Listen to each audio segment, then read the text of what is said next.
Hey everybody, welcome back to the Gamers Lounge podcast. My name is John Mez. With me as always is Eric, Nathaniel, and Dennis. How's it going this evening, How fellas? dare we start the Hello, podcast hello. when we're not ready yet? I We know. still had Well, random stuff to talk about. we only had a 5-minute countdown, you know. So we Hey, have our we off-screen can't see the conversations countdown. now. We have no idea what it is. Well, turn the stream on and then you will see the countdown. Yeah, but that will be inaccurate because then I'll still get the delay on it. Well, and it'll that's still true. screw me up. You'll get a slight delay. I do have the No, delay. John, there's more time. My screen tells me right here. You're like, no, it's not how it works. It's not how it works. This is not how any of this is supposed to work. It's wrong. I'm deceived. Yeah. But we're finally back this month. Good grief. Yeah. This month has been Not for lack of trying. yeah, not for lack of trying. Yeah, one week it was something, the next week it was something else, and then the next week I was sick. So it's always been something. So Yeah. it is what it is. But that's okay.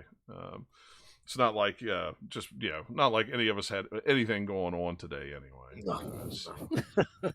Didn't have Right, anything that to do. Nothing special was going on. There was no Uh, holiday to speak of or nothing. It's, Nothing about No, that was yesterday. yeah, certain that was types of deli meats and nothing about that. So you know. no deli meats, but we did. Have, Deli meat. Well, I definitely had no deli meats today, so No. that one is true. I've had my second or third helping of Thanksgiving dinner because we had so much dinner because we were supposed to have a bunch of family over and then none of them were able to come, so we ended up having like an 18-pound turkey for the two of us. So it's yeah, we were That's a lot of Assuming turkey. you have left. Yeah. A lot of turkey. we were counting on 9 and ended up with 2. So there you go. So I mean, it is what it is. I'm assuming you've got leftovers then, but that's not bad. I mean, Oh no, there's plenty of leftovers. We could have fed another 25 or 30 people probably. So in that case, I'm waiting on my plate. well, yeah. Come on over. I mean, it's here. It'll be here for a while too, because we were afraid of there was supposed to be a turkey shortage, so we ended up buying 2 turkeys so we'd have one at Christmas. So we've got another one in the interesting. freezer. So Because like when we went to go look for turkeys, I mean, there was just a plethora of them. So yeah.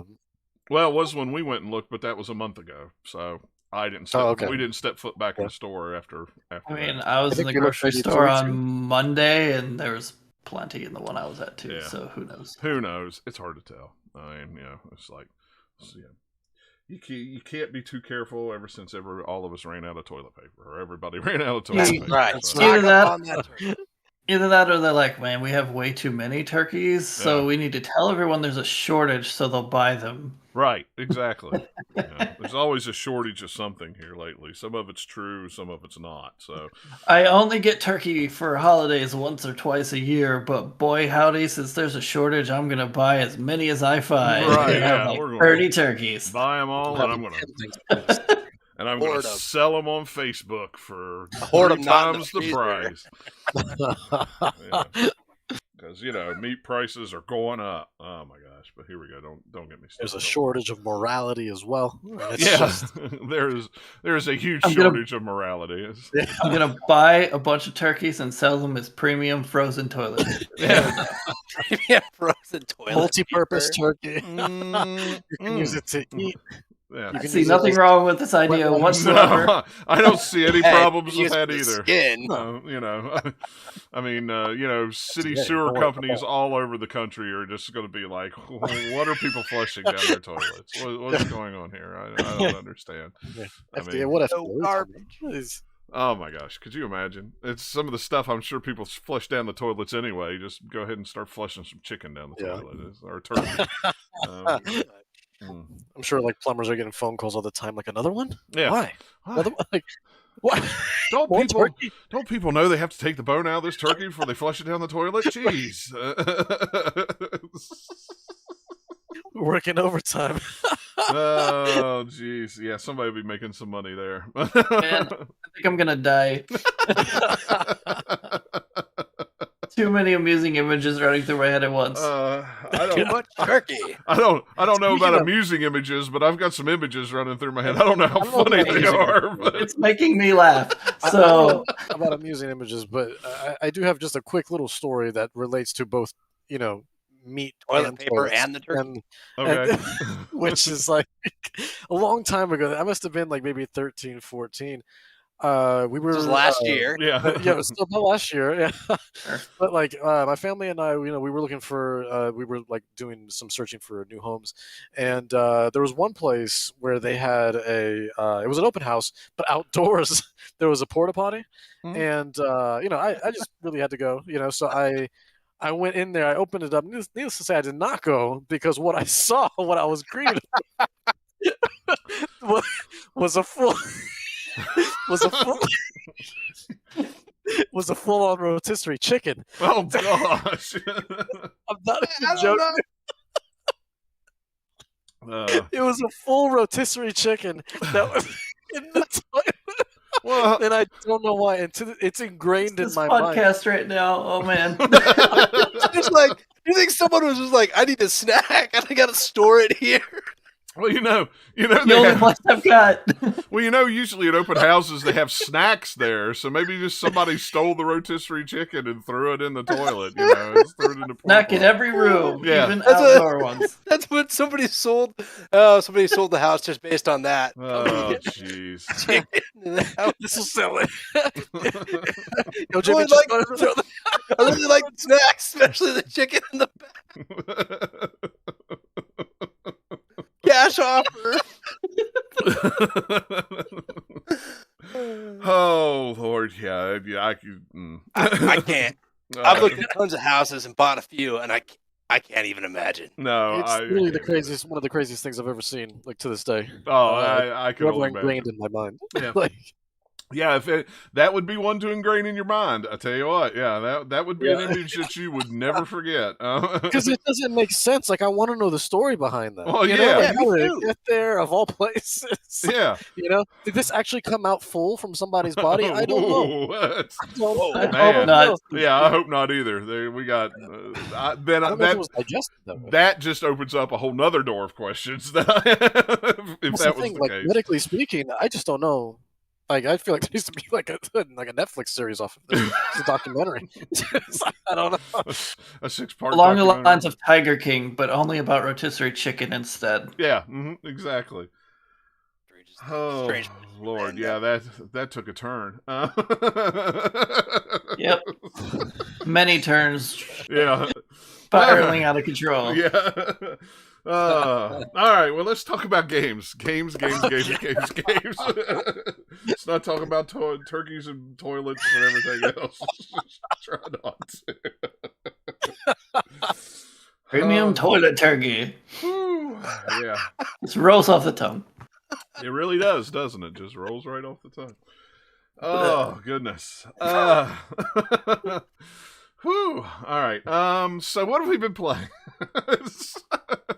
I tried out some of the new Animal Crossing 2.0, whatever you want to call it. I don't know if anybody else has tried it out. I'm sure probably Dennis probably did, but yeah, it's more Animal Crossing and it's good. The ability to garden and cook and adds a whole Stardew Valley, especially the gardening thing, kind of. Yeah, it's definitely refreshing. I've been playing a little bit of it, but not of the DLC. But since the update came out, I didn't buy the DLC. Yeah. Have they added the secret post-apocalypse feature yet? Because that's what I need. Because I haven't played it, and who knows how long. I want to go back, and they're all like have started new societies, and it's all like everything's on fire. Like they had the Thanksgiving thing yesterday, and I was walking around, and all I do anymore is I just log on, check my plants, and then harvest them and cook some stuff and log out. Oh, and stop and get some coffee, and then I log out. That's right. I opened up the coffee shop. So. And everybody at the Thanksgiving dinner was like, "Oh my gosh, we haven't seen you in forever. Where you been? Where you been?"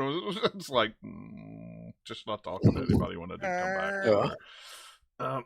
Yeah, it's good. We didn't buy the DLC, so I don't know. We may down the road. I hadn't talked about it, but Yeah, no, I haven't bought it, but my girlfriend bought it, and it looks awesome. Honestly, I think it's a lot more than I think what the direct like Uh, kind of led you to believe, and because I think they wanted to have like surprises for people that did buy it, mm, and it is actually like insanely packed with content, like yeah. insanely packed with content, and it gives you like so much to do. I mean, it is pretty much an Animal Crossing New Horizons like 2.5 kind Mm, of, or 1.5, whatever, because it's not like a full on sequel, obviously, but yeah, they essentially took that Happy Home Designer game on 3DS and just mm. kind of tacked it on to New Horizons Oh, and well, I mean, they give sold it that that as New a whole Horizon. game, so Yeah, exactly, and that's what I mean. So,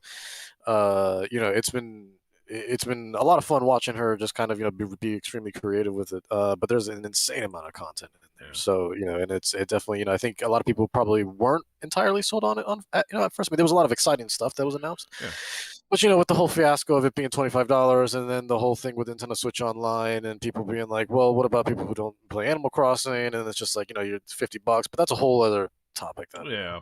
That's a well, whole nother we've talked about it before, and we'll get separate into it thing. another time. But so there was a lot of sort of like mixed feelings towards it, not even because of the content itself, but just because of the whole Nintendo Switch Online thing, Yeah. really. So people were kind of indifferent towards it that way. But honestly, I mean, it's whether it's the 2.0 update or the full on expansion, it's been like a lot of fun, like jumping back in and kind of settling again. It's Animal Crossing is still good. It's Yeah, still a great game. yeah. So And now I set up an ordinance where everybody has to pick up weeds, so I don't have to do that crap anymore. exactly. It's like it's like yeah, and I'm not doing that anymore. Let's set up an ordinance so everybody else has to keep it clean, and they don't do a good job of it. By the way, there's still Of a lot of course No, mouse not. running around. So see, because you would think, because I mean, I feel like everyone has the right to be like, look, I've done enough for you people. All right, so the least you can do yeah, is pick the weeds off of my pick eye. the weeds up, and they can't even do Yeah, that right. So yeah. Either that, I'm Hell, gonna put in come my murder on! cheat code, and you're all gonna die until yeah, I get people on here who actually will Finish pick the weeds. weed. or I'll just kick everybody off and use cards to get who I want on there. So Oh, The first question is, do you pick weeds? yeah, that's the top of the You handle the yard. applications. You've got to How handle many the weeds yard. do you pick an hour? Yeah, it's very important. These are very important questions. Um, Well, the other things I actually got it this week, was the talk about. I meant to bring the car down. I got the Mario Kart live circuit or whatever that's however right. they I call it. saw the pictures that you sent Yeah, me. with the Walmart had them on sale this week for half off, so they're $50 each. So we bought both of them. So it was pretty much, they were normally $100. So usually, you buy two of them, you're buying one getting one free, or however Yeah, that you was look such a at good it. buy So one get one. Yeah. yeah, it was a good deal. That thing is fun as snot. That thing is crazy fun. It works really well. Carpet or Or well, tile. carpet or tile, or we have a very low carpet, so yeah, if you have shag or something, it probably wouldn't work as well. But what's funny is to watch the car go around your track, and it looks like it's going like this. It doesn't go very fast at all, but you look at the screen and you just feel like you're flying out of control because you're so close to the ground. The effects they put on it are really good, because when you hit something, he bounces around, and you can even do the jump button, even though the car doesn't really jump, but it does on the screen. So when the niece came over yesterday, we mapped out a whole track all the way through the kitchen. I can go all the way to the other end of the house with it, under the bed, come back through the hallway. What's funny is it doesn't connect to your home Wi-Fi. The car doesn't. It connects to the Wi-Fi on the Switch. What's funny Okay. is my wife has a launch Wi-Fi, or a launch switch, and I have the new OLED.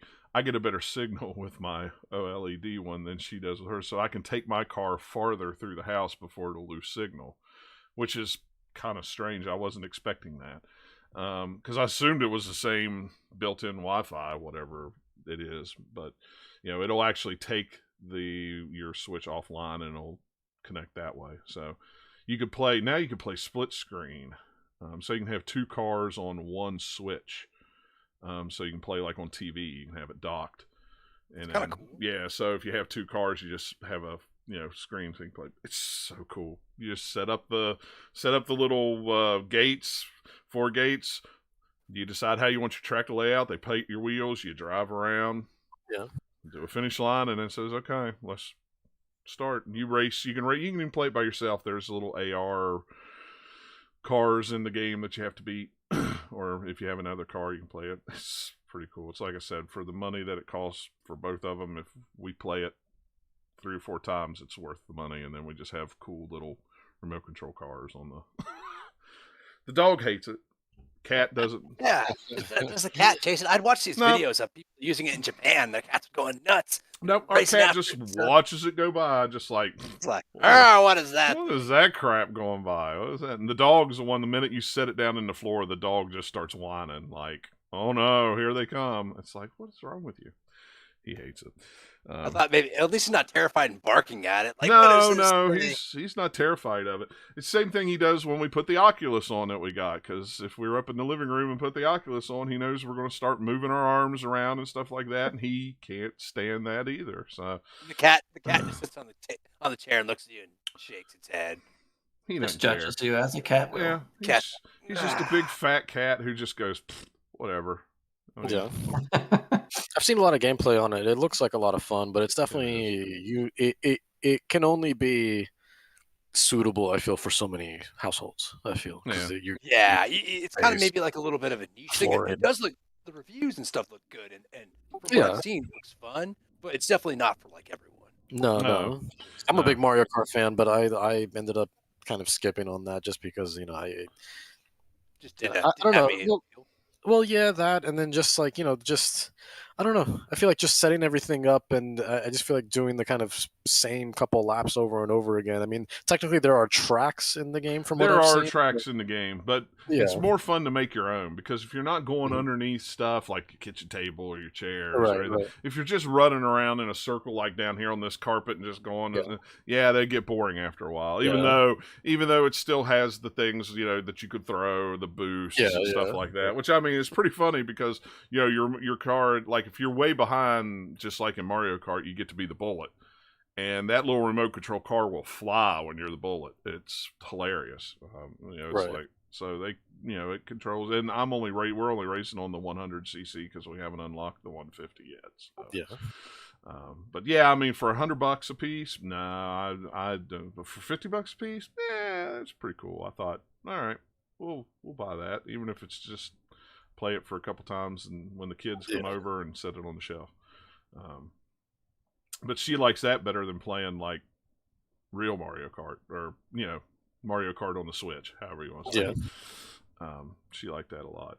And then we did pick up, like I said, we picked up an Oculus 2 while they were on special too. We haven't done a whole lot with it, but holy crap, what a difference in a VR headset from it to a PSVR. Now after playing this, it's kind of like PSVR is kind of garbage. Well, I mean, I'm sure I'll talk about the Oculus as well, but I think we talked about this a little bit in our chat. Is definitely the PSVR is like the entry point for VR. Yeah, it's definitely easy to use. It's a pain to set up. Oculus, I set that bad boy up half an hour, and then my wife was able to use it within 5-10 minutes. Versus we had tried using my friend's PlayStation VR.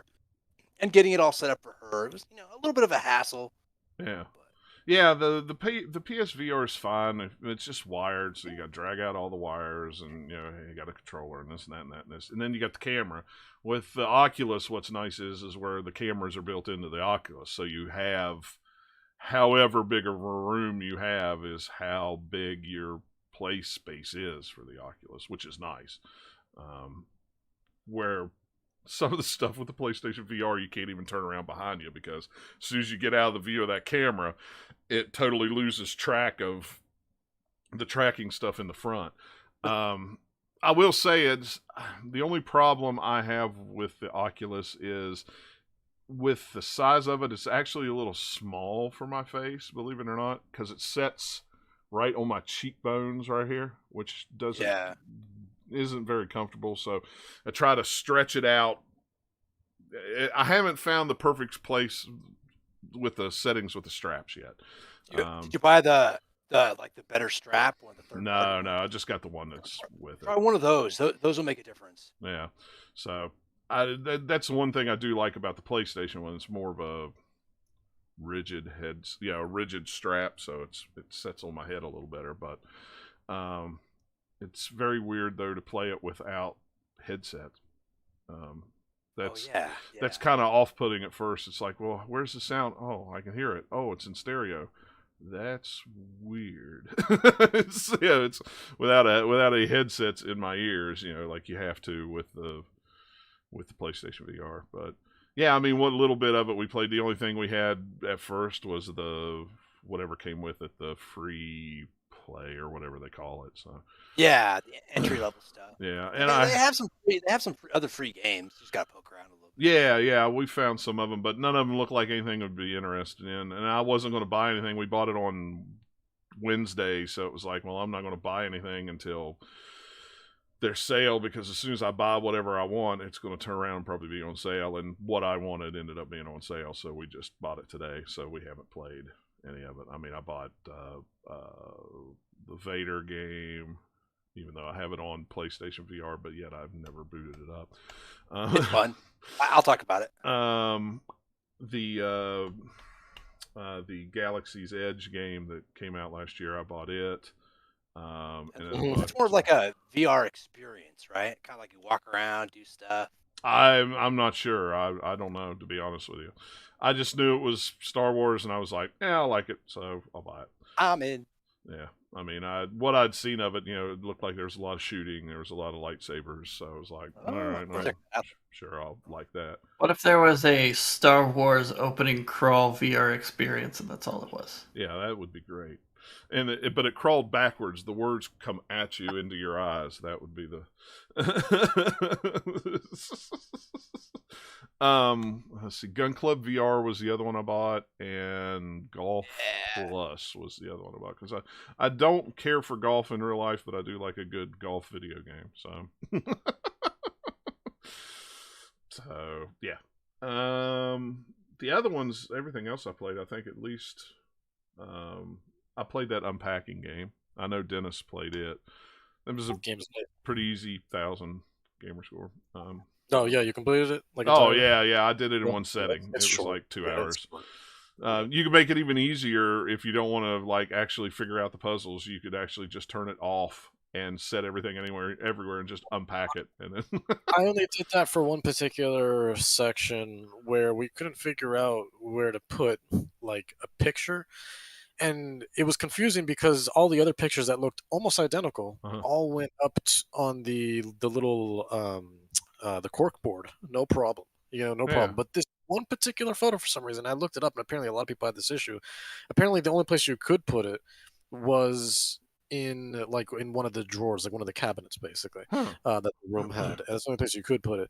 But we didn't know at the time. We were getting frustrated. Right. And, we want to look it up, so we just turned the place anywhere option on just for that moment, but then we turned it back off, and we the rest was pretty straightforward. But I actually just did it for the last level because it was getting late, and I knew there was only one level left, and it was just like, I've got to go to bed, and that level is long. I saw how many rooms it was. It's like, I just wanted to see how the story ends. I'm kind of done with it. Not that it was bad, but it was just like, it was 2 in the morning. It was long. It was going to be a long level, and I was like, man, I really don't want to get up in the morning and do the rest of it. So it was like, I'll just do it real quick. Because I didn't even download the game. I did the whole game streaming on the Series X. So. Oh, you streamed it like entirely? Yep. Really? I streamed the entire game with cloud gaming. I mean, it's not a big download anyway. So we downloaded it. It was like 300 megabytes. It was like barely anything. It's all just pixel art. So. It was real pretty. It was a very good story. Beautiful game. Yeah, super relaxing. Great story. Yeah, it was awesome. Yeah, it was really cool. I was very surprised. I didn't write down this, but the Halo Infinite multiplayer. I know Dennis has played a little bit of it. Have you guys played any of it, Eric? I haven't yet. You need to download and play it because it's pretty cool. It's pretty good. I shall do it. It's Halo. I know what Halo is. I'm not in the mood for Halo right now, so I haven't downloaded it. I'm in the mood for the campaign. Actually, I might have downloaded it. I'm excited for it. Yeah. after it made me more excited for it. yeah, after playing the multiplayer, which I'm terrible at, I need to get my but I haven't played Halo Online for probably Halo 3.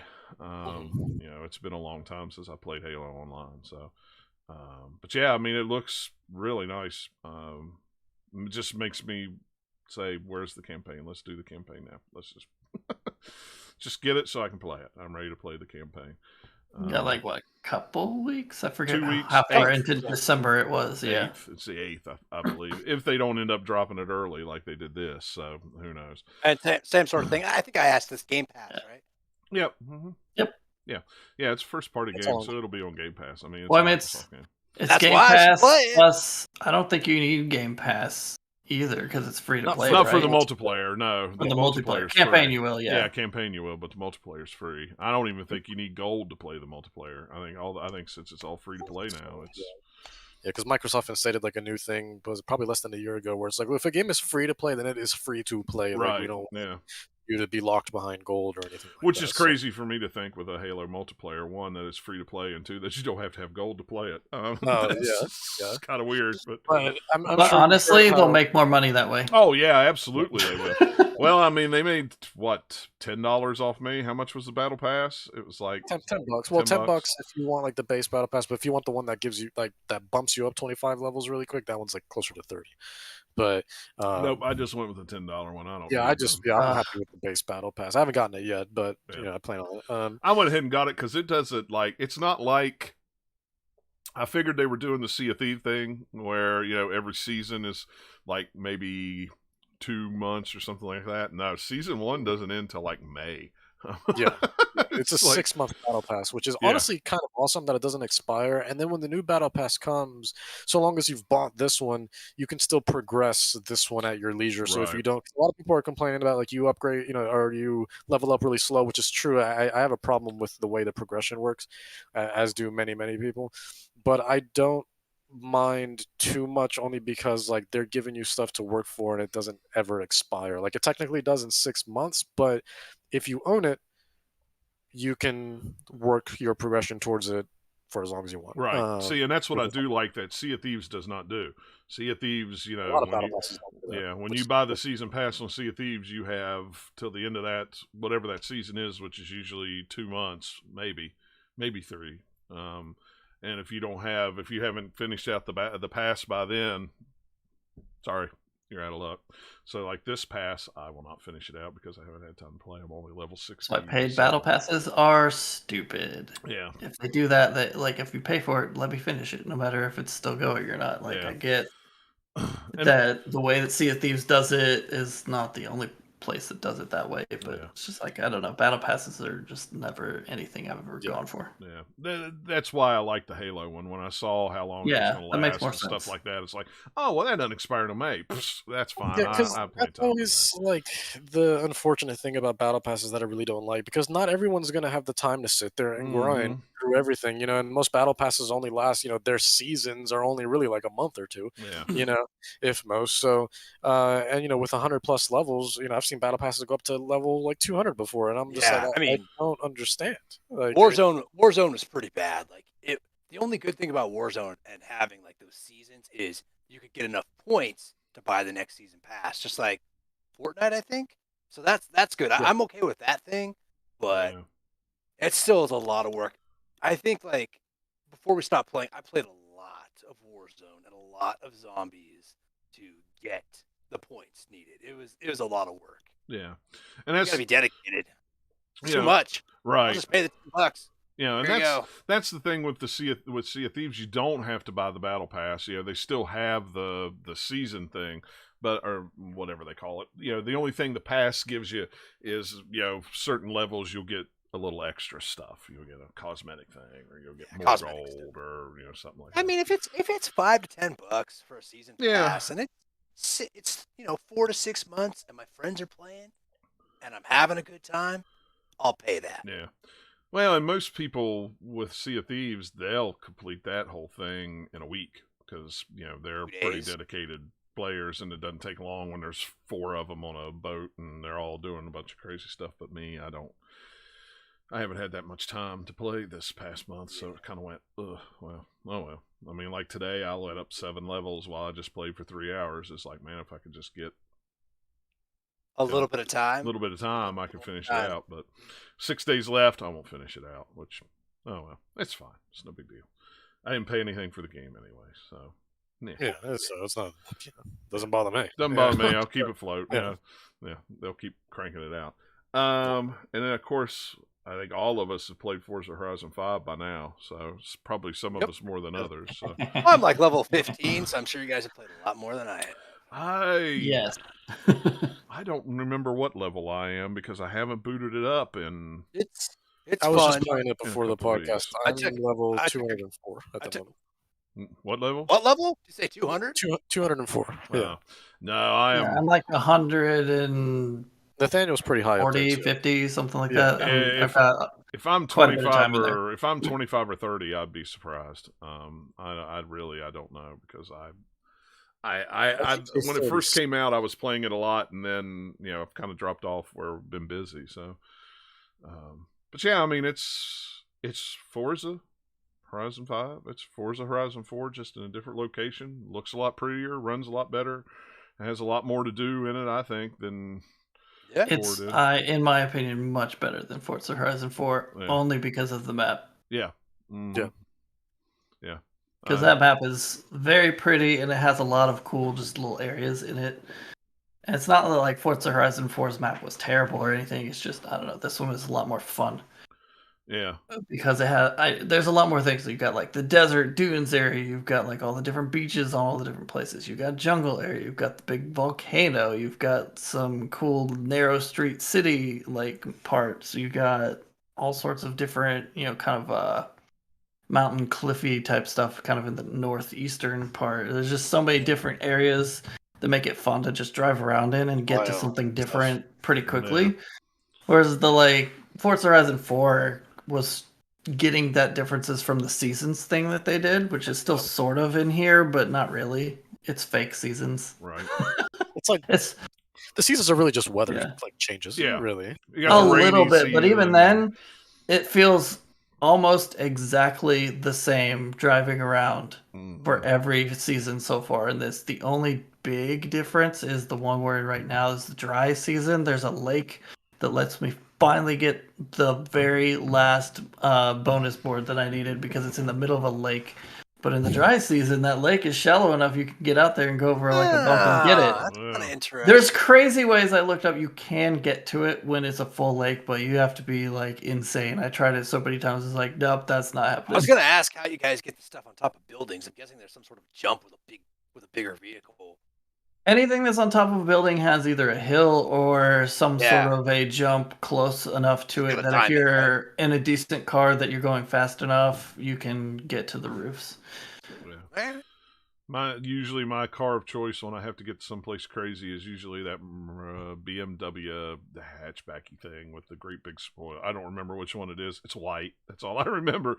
And I know it goes from like 0 to 147 miles an hour in like 6 seconds or something insane. It's crazy because you can get up going fast and the front end's light. So it's.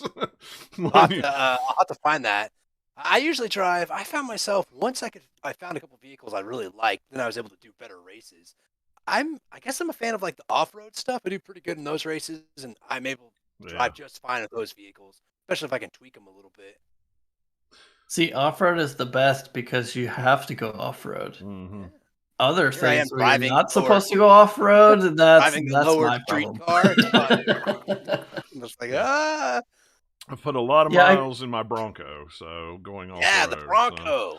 So, that's good driving. Yeah, around. the Bronco. I like a lot of races. Great sand. I like the Baja Beetle that was part of one of the seasons for like getting some points in it, and I souped that thing up and put a Mountain Dew skin on it because it was in there. I was like, sure, why not? I'll drive a Beetle with big tires that has a Mountain Dew logo on the side. It goes off of jumps real well. Yeah. Why not? Yeah. I like it though. I mean, it's pretty cool. I'm anxious to see, and I bought the season pass thing or whatever. So I got it like 7 days early or unlocked or whatever. I was going to buy it anyway, so it was like, well, hey, why don't I just go ahead and buy it now so I can play it a little early? Because I had time that week to play, so it was like, well, I won't have time the next week to play, so why don't I just go ahead and get it a little early so I can play it? But yeah, I mean, I really like it. It's Man, I've bombed up and down that map from every which way. I've gotten all of the bonus boards. Drove all the streets was one of the first things I did. Wow. I was like, I've Very got dedicated. 3 stars on all the jumps. I've got 3 stars on all of the speed traps, I think, and then I've still got to do like speed zones and then the trailblazing ones. I have stars in all of them. I just haven't got 3 stars in all those. yeah. There's still a bunch of like some story mission things I gotta do. I don't know. I just keep like bouncing around to different stuff. Like every time I boot up, like, what do I want to do this time? Oh, I'm gonna do these. And then I get distracted because one of my friends come on and we're trying to like get over 300 miles an hour on the highway. Yeah, I mean, because one of our other friends is like on the speed trap is just like half a mile an hour faster. That's like, how did he do it? Oh, we're gonna keep trying it. Yeah. You guys have played like over 2 days, and I've played like 9 hours. So yeah, I've got a lot of hours in it. Yeah. No, it's all I played for like that first week after it came out. So Yeah. I mean, they've nailed the formula with that game where no matter what you're doing, you always feel like you're making progress. Right. Like you're doing something, and part of that is just the whole skills in quotes system where you drive fast or you smash things or you're doing whatever, it gets those skill chains going. So whenever you're driving somewhere, it always feels like you're doing something. Yeah.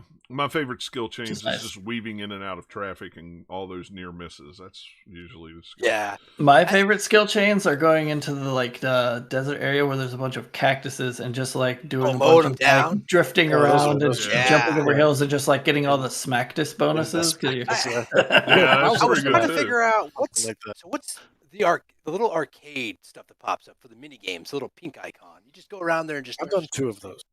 That's an online thing, like a party. So it's kind of like mini game stuff. There's a few different ones, and I've yet to complete one because there's only ever been, I think, 4 total people in the biggest one that I ever did. Got it. You cannot complete each round with that many.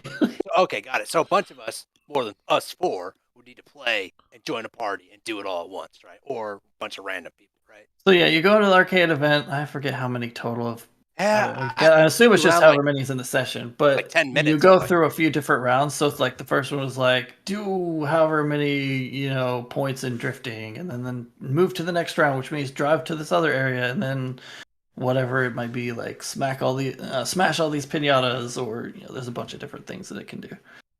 But it just takes way too long if you only have a few people to actually complete it. I've completed a few rounds. I've never completed the whole like arcade thing. Yeah, but usually by the time I get there, it popped up, and it was all the way on the other side of the map. It's like, I'll try to catch it next time. Yeah, I never catch them. I always say I will, but I never do. So, I really like the airport area of the map. It's fun to just run around all the different ramps and things there, but it's still not as good as Burnout Paradise's airport. That one was awesome because you had like a bunch of like things you could like leap through. Whereas this one, you have like you can go over like an airplane wing and a bunch of ramps. They have like some like open hangars and stuff. And, it's fun, and it has the one big ramp at the end that you can try and launch on, land into the river. But, that's the one that I kept sending you videos from, and when I finally landed over there in the river, and it was like, yes, I finally did. Yeah, that was one where it was still bugged. I don't know if it might still have this bug, but for the seasonal event stuff. To where you had to go off of that ramp and get a certain distance in a specific car like type and class. So it was like, retro sports car S1 or A or something. I forget what the level was. And it was that glitch where if you get that, it still tells you every single time 1 more feat to get the seasonal objective. And we had to do a bunch of stuff like switching cars and restart the game or something. And eventually I got it. But I was just like, I've done this. What do you mean? I beat it by like 300 feet. Jeez. Just give us one more. One more. Nope, you need 1 more. They keep moving that line on you every time.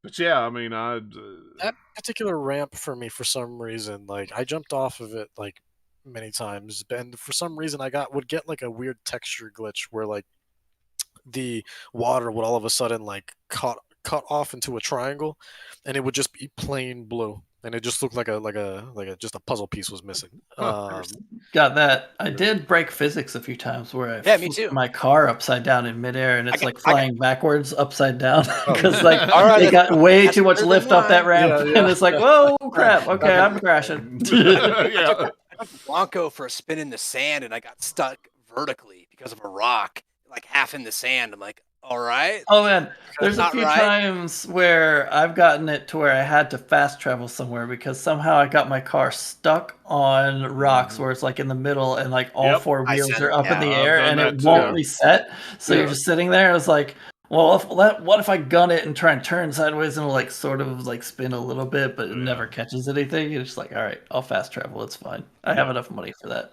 Yeah.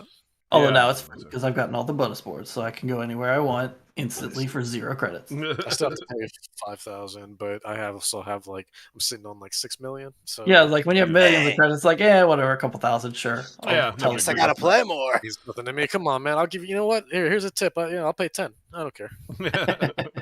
I'll pay for the guy behind me. Pay it forward. That's Yeah, you're just gonna pay it forward. I'll pay for the guy right. behind me. Hey, you going somewhere? I got you. Yeah, no problem, man. Yeah. I'll pay that toll. I'll pay that toll for that dude from behind me. Just let him know I paid him. It's fine. Yeah.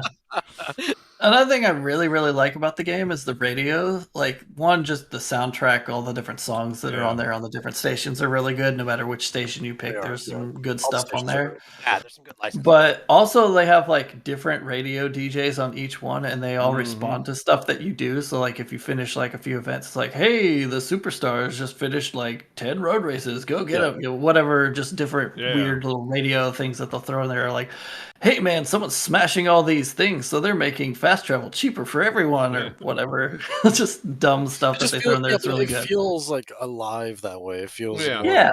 too. Like it's awesome. It's great. Yeah. And skill songs are the best. Love those. Got to get all those skills, man. The next one, like every time like it comes on, I'm like, okay, I got to get the accolade for the next highest point total, and so I think I have to do 1.5 or 2 million is my next level to get. It's just fun, like going around, like, oh, don't crash. See how many points you can get. Yeah. And when you get that times 10, it's very valuable. It's a shame that they will never make a racing game up for Game of the Year. That's too bad. Overall Game of the Year, I would. I mean, some people will probably put it on like different sites, but whatever. Like, it's not my game of the year. It'd be my racing game of the year. Not that.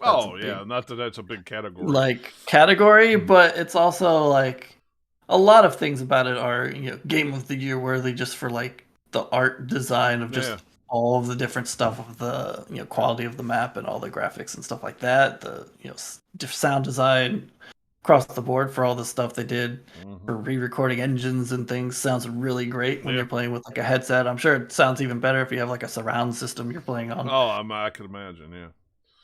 But and just the way that they mix it in game is nice with just the way the music and all the different levels, and you can adjust it too if you want to. Like, I only want to hear the engines, or man, I don't like those engines. That's stupid. Mute that crap. I'm just listening to music and driving around. You can do other ones if you want to.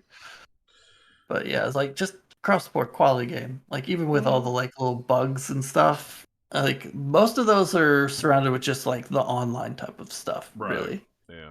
Whether that's kind of just the seasonal event things or playing races, and even races aren't bad. It's more just your kind of free roam sessions that have some weird little bit of bugs in them. But Forza is a great game. Yeah, it is. Nathaniel, I see that you have been playing Guardians of the Galaxy. What do you think of it? I love it. I finished it. Did it's you? Great. Wow, jeez. Yes. I am falling. I mean, right I had this whole week off, so I've been playing a lot of different things. I'm just like, okay, I had this whole week off too. Played nothing. I had this whole week off. Guardians of the Galaxy. Oh, this is fun. So. Yeah. So I started it and ended up finishing it within a few days because it's not a super long game. It's no, not it didn't short seem like either. It was going to be. It didn't seem like it was going to be too terrible. I didn't look at my play time. I should have. Well, hang on. I can look for you while you're talking about it. Ooh. I mean, it'll be a little bit longer because I did start New Game Plus to get a couple collectibles, and so it's a little bit longer than like my first time through, I guess. But I heard the game isn't too long. Is that true? no, it was like they divided into chapters, and I think there was like Okay. something like 15 chapters, and some of them are longer, some of them are shorter chapters. 23 hours and 19 minutes is what it says here for your play. Yeah, so it was probably like, I don't know, maybe 18 to 20 hour game. Yeah. I can't remember how long I've messed around in New Game Plus. And it's got, the thing that's interesting is it's got all these decisions in there that sort of make a difference, and a lot of them do not. After looking it up, there's a couple that do. One of them gives you a whole different section to a level in like chapter 4 or 5 or something. Mm-hmm. And it's kind of like a thing, without spoilers, it's a thing you pick either Groot or Rocket for. Right. And if you do one of them, you end up, something happens and you end up doing this thing in the next chapter. And if you pick the other one, a different thing happens and you do a slightly different thing. But it's just a kind of, I don't know. It's not, I played both and it's kind of like, okay, one is still like doing one path and one's doing a slightly different path, but you're still ending up getting some of the same things. It's just, it is different enough. But yeah, most of the rest of the game, because you have all these things that pop up on the top right corner of like, so will remember this, like you'd find in a Telltale game. It's all this like, Rocket appreciates that you did this, or whatever. Yeah. But it doesn't actually affect as much as like maybe a Telltale or Choice game would do. It just kind of pretends that it does. Because it's like, oh, okay, well, like, what if I am doing all these things and Rocket likes it? Well, then like that affects something later. No, it's really. Very much like got a story it wants to tell, which is fine. And then there are a few little things it does kind of affect in minor ways, but a lot of just the stuff when you're on a mission and like banter stuff comes up and you pick this or that, it's just more of like how you want to respond. It doesn't really change much of anything other than just what you're saying. Right.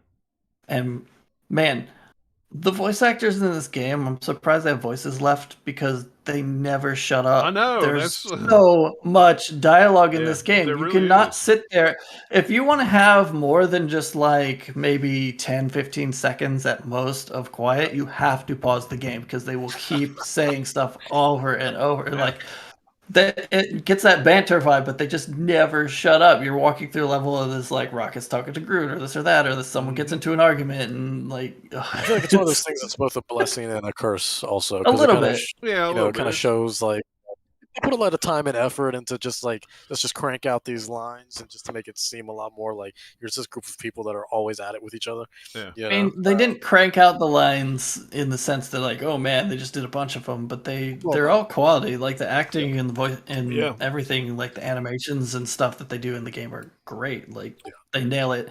But if you're not in the mood for the characters to always be talking, then they will probably get on your nerves. Yeah. It did to me because I loved it. I was like, oh man, there's like all sorts of just dumb, banter between these characters because they're just like sniping at each other. It was like, oh man, you did something stupid. Doesn't this remember this when this happened? Yeah.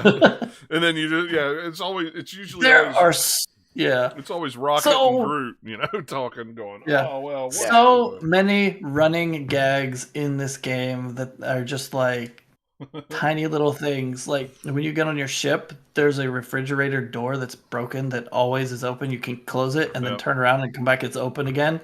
There's a point in the game that you do that in front of the other people, and they're like, I thought I was the other one who closed that. And then there's like a whole conversation that spawns off just because you happen to close the door in front of the other characters to see you.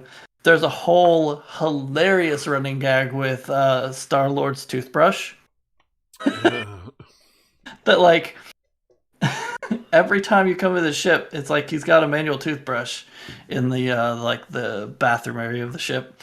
And the first time you like go to it, he's like, "Oh man, I never liked the cleaning tablets. Can't trust them. Got to do manual brushing." But then everybody throughout the game uses that toothbrush for something because Star locks on the door for something like, "Hey, you okay?" Like they're doing something with the toothbrush, like cleaning a weapon or whatever. Eventually, you can get him. He'll just like, nah, like throw it away. It's like stupid details like that they didn't have to put in there, but they did, and it makes all the difference. Like there's stuff like that all throughout, all the different just like posters on the wall, different items you can pick up. different weird conversations you can have based on like the collectibles you get. There's a lot of detail in there. Yeah, it's so much to see last year's Avengers game and then this year's Guardians game. It's like It's a complete 180. yeah, it's like yeah, that was like crap. Hey man, we like that there Avengers is a big IP. Let's make some money from it. And this one was like, we absolutely freaking love Guardians of the Galaxy to death. We are going to put a love letter to them out as a game that's going to be, kind of a little bit of kind of what you know from the movies, but it's very much based in more comic book stuff. And really I'm sure stuff that they also made up for the game too. Kind of like with the Spider-Man games or anything where it's just like, okay, it's its own thing. It's not, picking one thing. It might be have some inspired moments from, movies or comics or whatever that's pulling from, but they're making their own kind of spin on it. Yeah. It's fantastic. It was my big surprise this year, really. And even though I bought the collector's edition, definitive, whatever the $80 version is with the book and stuff. It's like I'll go ahead and buy it. I'll take a chance. And then I was like, started to see the reviews a week before the game come out. I'm like, yep, glad I'm buying that one because now it's like so they had like $25 right now or something like that. Something stupid. Huge soundtrack. I think it's sold out at Walmart, but you should be able to get it for $30 at Amazon or Best Buy. I'm trying to remember. I don't know. I saw it earlier for $25, but I don't remember where that was at. You have a huge 80s songs soundtrack for this game, including ones they made up. Yeah. Because there's like the Star-Lord band. At least half a dozen, if not more, songs from Star-Lord the band where he gets his name from. Because at some point you get them on kind of like the jukebox thingy or playlist on the ship, and I was like, you can look through them. I think it's the whole entire album because you start the game with like young Peter Quill, and he's got a new tape, and he's listening to this new Star-Lord tape, and you can look at the actual like art on like both sides of it, and it has like lyrics for all the songs and stuff. It's just like, okay, they wrote many songs to have fake Star-Lord songs. Nice. And the Chewbacca figure in the game. There was a Chewbacca figure. It was like, what? Wait a minute. Oh, that's right. I saw that, and I wondered, like, did they have a backup plan for if, like, they wouldn't let them use the Star Wars, license for that, just for like little figurine or what? Because it's kind of funny. Yeah. It actually it shows up multiple times in the game. Yeah. Because you have it like as a kid, but then apparently that's one of the things that you had when you go to space, and it shows up elsewhere in the story. How far? I'm not sure. How far did you get into it, John? I am not very. I'm just a couple hours in. I'm not very far into it yet. So are you still in kind of like the first main level where you're in kind of the quarantine zone place? No. Creature, or did you get past that? I got past that. Yeah, I got past that. So. Yeah, I've gotten through. I got through that, and that's actually what I'm going to play probably after the show. I played Sea of Thieves this afternoon. So another great thing about the game is they have a lot of fun, different levels that look completely different, and they feel alien. So it's like, hey, I'm on this planet, and it's all looking weird and different, as opposed to something like, say, Mass Effect Andromeda, which is like this big open world game, and you have several different places you could go, but they feel like, hey, this is sort of like Earth almost. It doesn't, because it all looks like the same colors, right? But so some of the landscape shapes in Guardians of the Galaxy might have some, something that looks, quote, real or something we're used to, but hey, it's purple or it's red or it's pink.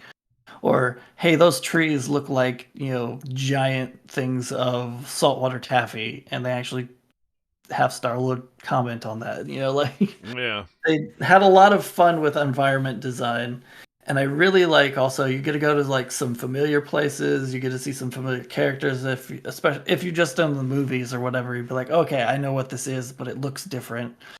And then there's characters that you might have heard of that they bring in here that are very fun. Like, oh, that person showed up, neat. I don't want to say which ones because John definitely hasn't gotten that far. Yeah, no, I'm sure. I don't want to spoil it because when you get to that point, you're like, "Oh, fun!" There's several moments where like, "Ooh, hey, that character's here. Oh, hey, we're going to this place. That's neat." Yeah, yeah. I definitely need to get back into it. That was my plan for this week, and it just didn't work out that way. But yeah, it's very much just like you can tell that the people who made that game love Guardians of the Galaxy, and they wanted to make the coolest Guardians of the Galaxy game that they did. There's some fun outfits that you can get in that game, including it's so bad that it's good outfit for Star-Lord. So you know how he looks as a kid, as like 13-year-old version at the beginning, where he's got kind of like the denim jacket and the mullet and all that. You can get the adult version of that as one of the costumes you can find, and it looks so bad. It's so bad. That's hilarious. I didn't like, realize that. You do not belong in space. You're terrible looking, man. Like, no. I actually like the default Star-Lord skin. Is pretty good, like, because it's got the fun like logo on the back. His jacket's cool, and everybody has kind of MCU inspired outfits. And then there's some like more like way out there superhero comic-y looking ones, and there's some like everybody has like an evil costume where they look all like scary, and yeah, like there's some fun stuff in there. Yeah, there really is. Yeah, I love it. It's fun. I need to sit down and finish it. So what else have you been playing?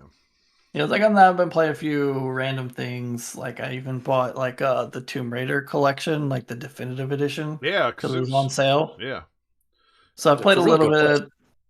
Yeah, like all 3 games were like $20 or something. I think. Yeah, and it's like, sure. Well, I haven't played the first one in a while, so I started the first one. I was like, oh yeah, there's a bunch of stuff in this game that they improved in the sequels. Yeah. Like there are so many quick time events in that first game, especially the first few hours that I played. It's like I think that goes away a little bit over time, but it's like, hey, mash these buttons to climb this hill, and then like, oh, hit the stick to dodge left, and then mash the buttons to climb some more, and then oh, dodge the other way, and then someone's trying to grab you, mash this button to like, get away, and then smash them in the face with a different button. And it does the thing that most games don't anymore that I hate, is like, hey, here's a prompt on screen for a QuickTime event where you have to press a button, but you don't know which one it is until it shrinks and gets into the thing, and then it lights up with like the Y button or whatever it may be. But by the time it gets there, you have to be like right on it. So otherwise you'll miss it. And it's just like, ugh. And you instant fail and like someone dies or whatever. It's like the QuickTime events are not forgiving in that game.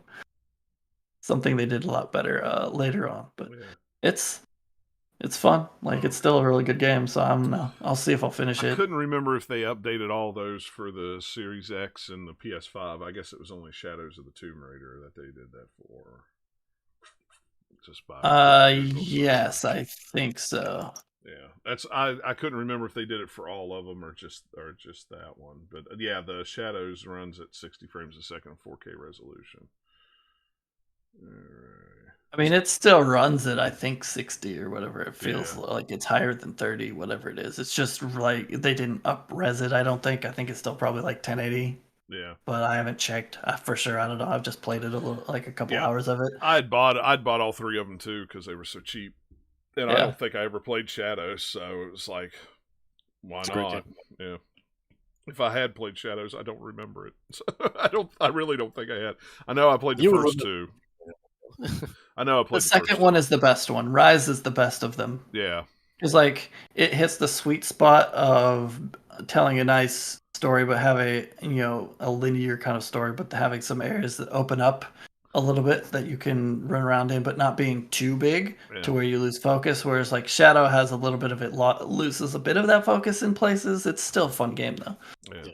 But it's just not quite it doesn't quite hit the same way, at least for me, that Rise did. Yeah.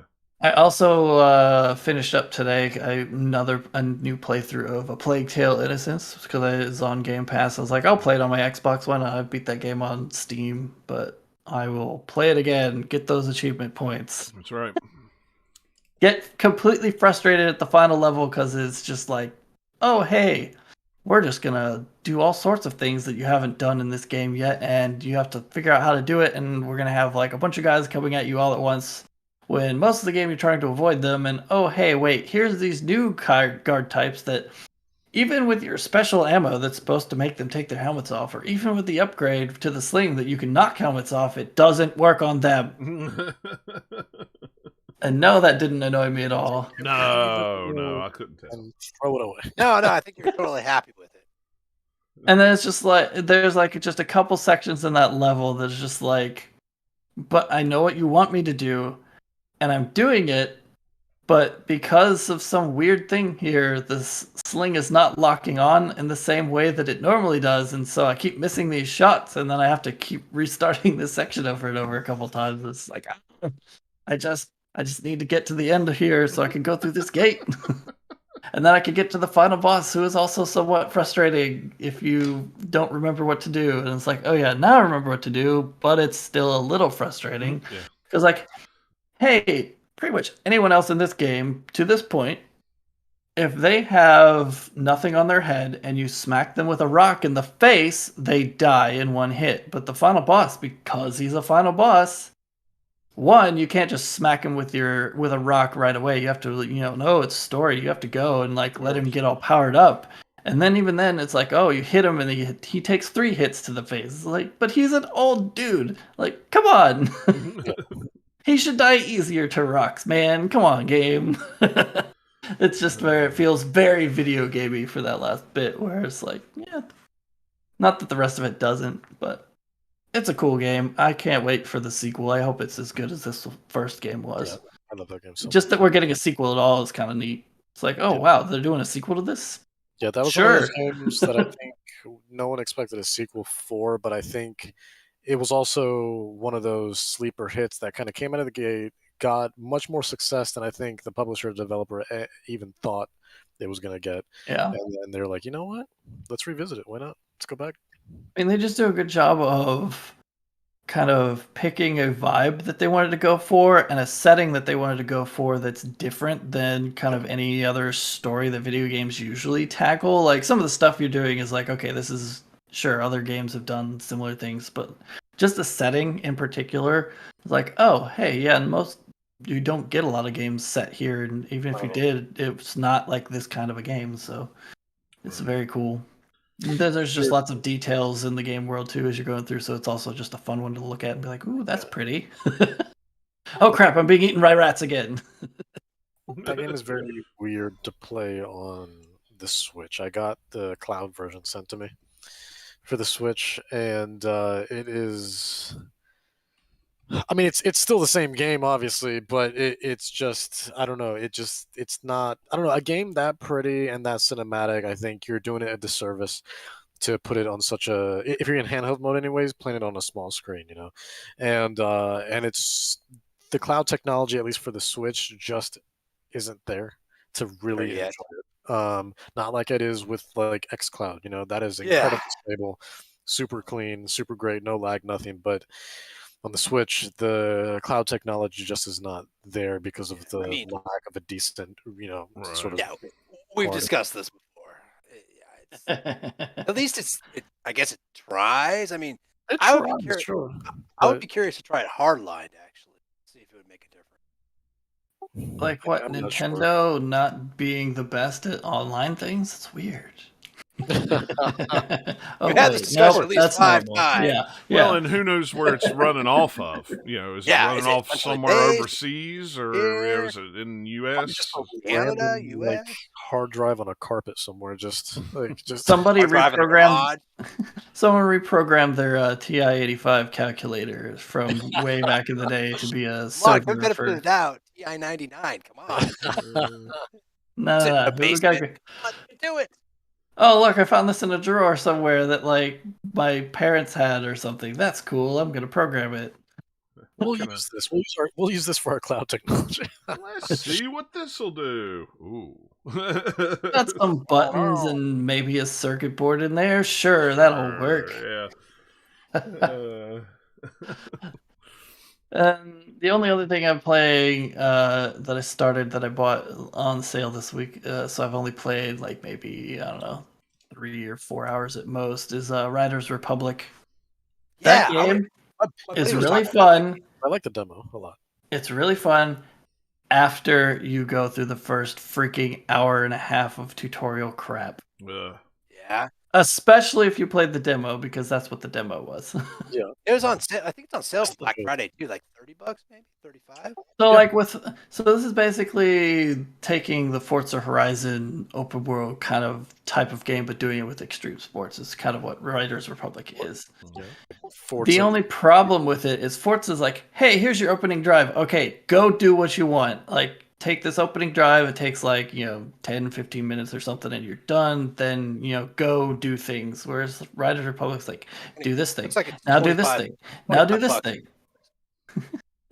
And once you get past that, then you can actually do like the part of the game where it's like, oh, I can go and explore, I can go do these events, I can go do anything I want at that point, even if you don't know exactly all the things that you can do yet, and you don't have everything unlocked because there's certain event types that you have to like, earn stars. Like, so you earn stars by completing events, finding things when you're, in the open world, doing optional things in events. So it's like, go over 75 miles an hour when you cross the finish line, or score over this many points, or land this kind of trick, stuff like that. And it gets you extra stars, and then you like slowly kind of progress that progression bar. There's so many progression bars in that game. I've unlocked kind of like the bikes, the snow tricks, and like the air. I just unlocked the air sports or whatever, and found out I am terrible at the wingsuit. I definitely need some practice on that one. The rocket suit is okay, but the wingsuit is just like, okay, wait, how do I tell like when I'm gonna bottom out? Oh crap, nope, I didn't have enough speed. I have died. Good and steep. It definitely takes some time to get used to it. I can't tell you how many clips I have of me thinking I have it and just get going for a running head start and then just face planting into the snow immediately afterwards. Not even 2 seconds, the most anticlimactic jump ever. I figured out like my control scheme because they give you a bunch of different options. So I have it on like right stick for tricks, and I have it on steep mode for landing because it's kind of a hybrid of the other two modes of like automatic and manual. Yeah. I had it on manual to start with, and I think I'll probably switch to that eventually once I get a little bit more used to the game. But with the steep mode, it's like when you're holding your direction over for your spins, flips, whatever, as long as you're holding it, you'll keep going. But as soon as you let go, it auto rotates. So it's kind of like doing whatever, whereas like the auto is a lot more of like you can only spin a little bit or flip a little bit until it just kicks in and makes sure that you're going to land well. Because with the steep mode, you can still crash if you don't let go in time. You're still going to smack into the ground or tree or whatever. Now that I've kind of dialed in kind of controls and where I like and learning how each of the thing handles, I'm doing a little bit better from when I was playing a little bit before the podcast. But so I'll have to put some more time in there. But it's very much like Forza because it has seasonal stuff that you can do, and it has all of the different like things that you can unlock. Thing that I don't like about Riders Republic is the voice acting / story, which there isn't even like a story like for not much of a story. Forza. It doesn't have like even the Forza level of story, which is maybe bare bones, not that much really there. Yeah. But Game Pass. My word, they're trying way too hard with the dialogue in Riders Republic, where it's just like everything is like, hey, we heard the word gnarly 20 years ago. Let's make every fake version of that we can. And like even like something about like, yo man, put your burger in the bun, and just make up stupid crap that makes no sense that nobody ever says, and just like put like 15 of them in like every single sentence to like every time someone says something, they have to have some sort of like cool, like made up language term or slang for something that nobody uses. Or if they do, I don't care because it's annoying. And it's just like, dial it back. Use it every once in a while to like kind of add a little bit of spice. That's great. But when your entire meal is spice and you don't have anything else, and you're just like shaking paprika in your mouth and like that's not good. Like, no. We'll see how this tastes. And it took me a long time to figure out that you can actually, it has radio stations in this game, and you can change stations and stuff just like you could in Forza, except it's hidden underneath some weird thing. It's not just a single button press to just like cycle through them. You have to go to tools, and then you go to radio, and then you can turn the radio on or off, or you can go to different stations, and it's just like, that's a little more complicated than it needed to be. I get it. unlike Forza, you're not as streamlined because you have all the different kinds of things you can control. You can be on a bike, you can be on skis or a snowboard, you can be in your cool paraglider, you can be on a snowmobile. They have all these different things, so they probably had to. They didn't have the real estate for the button. Right. But yeah, it's just like it's something just to get Well, used to. and I'm guessing Also, that's annoying. Anything can jump, except for you on foot. So there are times where I was like, okay, I want to get that collectible up there, and I'm riding in really fast on a bike. Let's stop, and you just like you can hit a button, and you're like, boom, you're on foot. But then there's like a tiny fence that's like 2 feet high, and you can't get past it, and so you have to get like on a bike and like barely hop over it, or or whatever you're in, or go around it. And it's just like, guys, like you're not using that control input while I'm on foot for something else, like for context things or anything else. It's like camera control, sure, I guess that makes sense, but still, like there's other buttons that you're not using. Let me jump. So I don't get stuck on stupid tiny rocks or logs or fences or anything that you have peppered throughout this game. Yeah. It's just like, oh. I did the event where they've had it in some of the previews where you're delivering pizzas in kind of this like campground area, and boy oh boy, they set that thing up so that you just smack into everything because wow. My character had to have been hurting after that one because you have a bunch of other like people running around like it's a race, and then there's just all sorts of just like picnic tables or like, hey, here's a small tree that you go around, and then there's a rock behind it you couldn't see because it blocked you off. And like visually, there's just like so much just junk in there that's just like, I can't deliver these pizzas fast enough because I keep crashing. There's other stuff in there that like bugs me that's just more minor. Like the actual playing the game is fine when you're in events and stuff like that. But like when you start a race, it's like, hey, let's have 3, 2, 1, go as a giant banner that takes up about almost half your screen and you cannot see. And when it says go, it's still there for like, it takes like a second or 2 seconds at least to fade out and go away. So as you're starting the race, you're kind of like blind until you like go like a little bit further. It's just like, I would like to see where I'm trying to go, but I guess not. I guess it doesn't matter.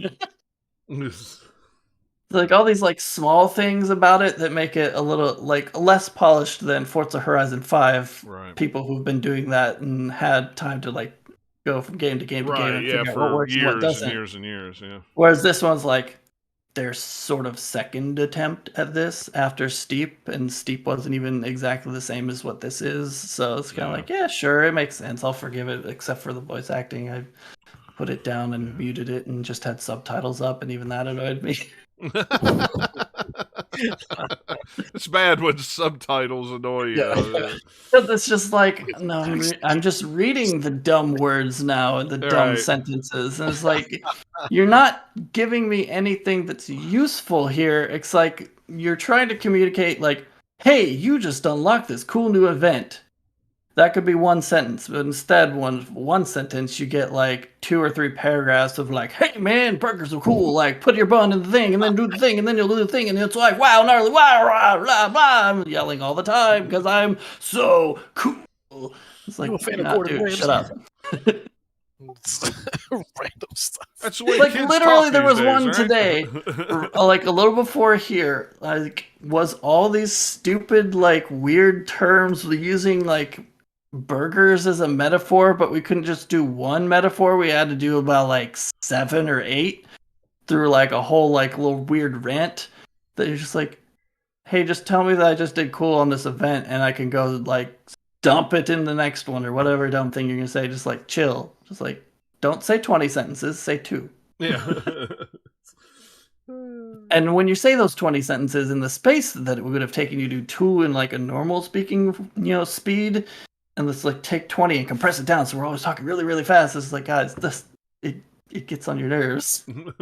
I think it's probably going to be a game that like once I've gotten past kind of the initial part where that happens all the freaking time as you're unlocking stuff, it'll get a little bit better and less annoying over time because it just won't be getting it as much. But boy, the first part of that game is just like they're talking to me so much and they're being very annoying about it. Just like, come on. stop. It's just like, I'll get through it. It'll be fine. Just get to the part where you play the game and it doesn't talk to you as much, and you're just running around trying to find random, collectibles on mountains. It'll be good. Yeah, that's all I've been playing. All right, cool. Dennis, you've got a long list. I do have a long list, but conveniently we did talk about a lot of ours like overlapped. Yeah, they did. So that was nice. So hopefully I don't I don't take everyone's time. But let me get this list here. There we go. So yeah, I mean, we were playing. We all talked a little bit about unpacking.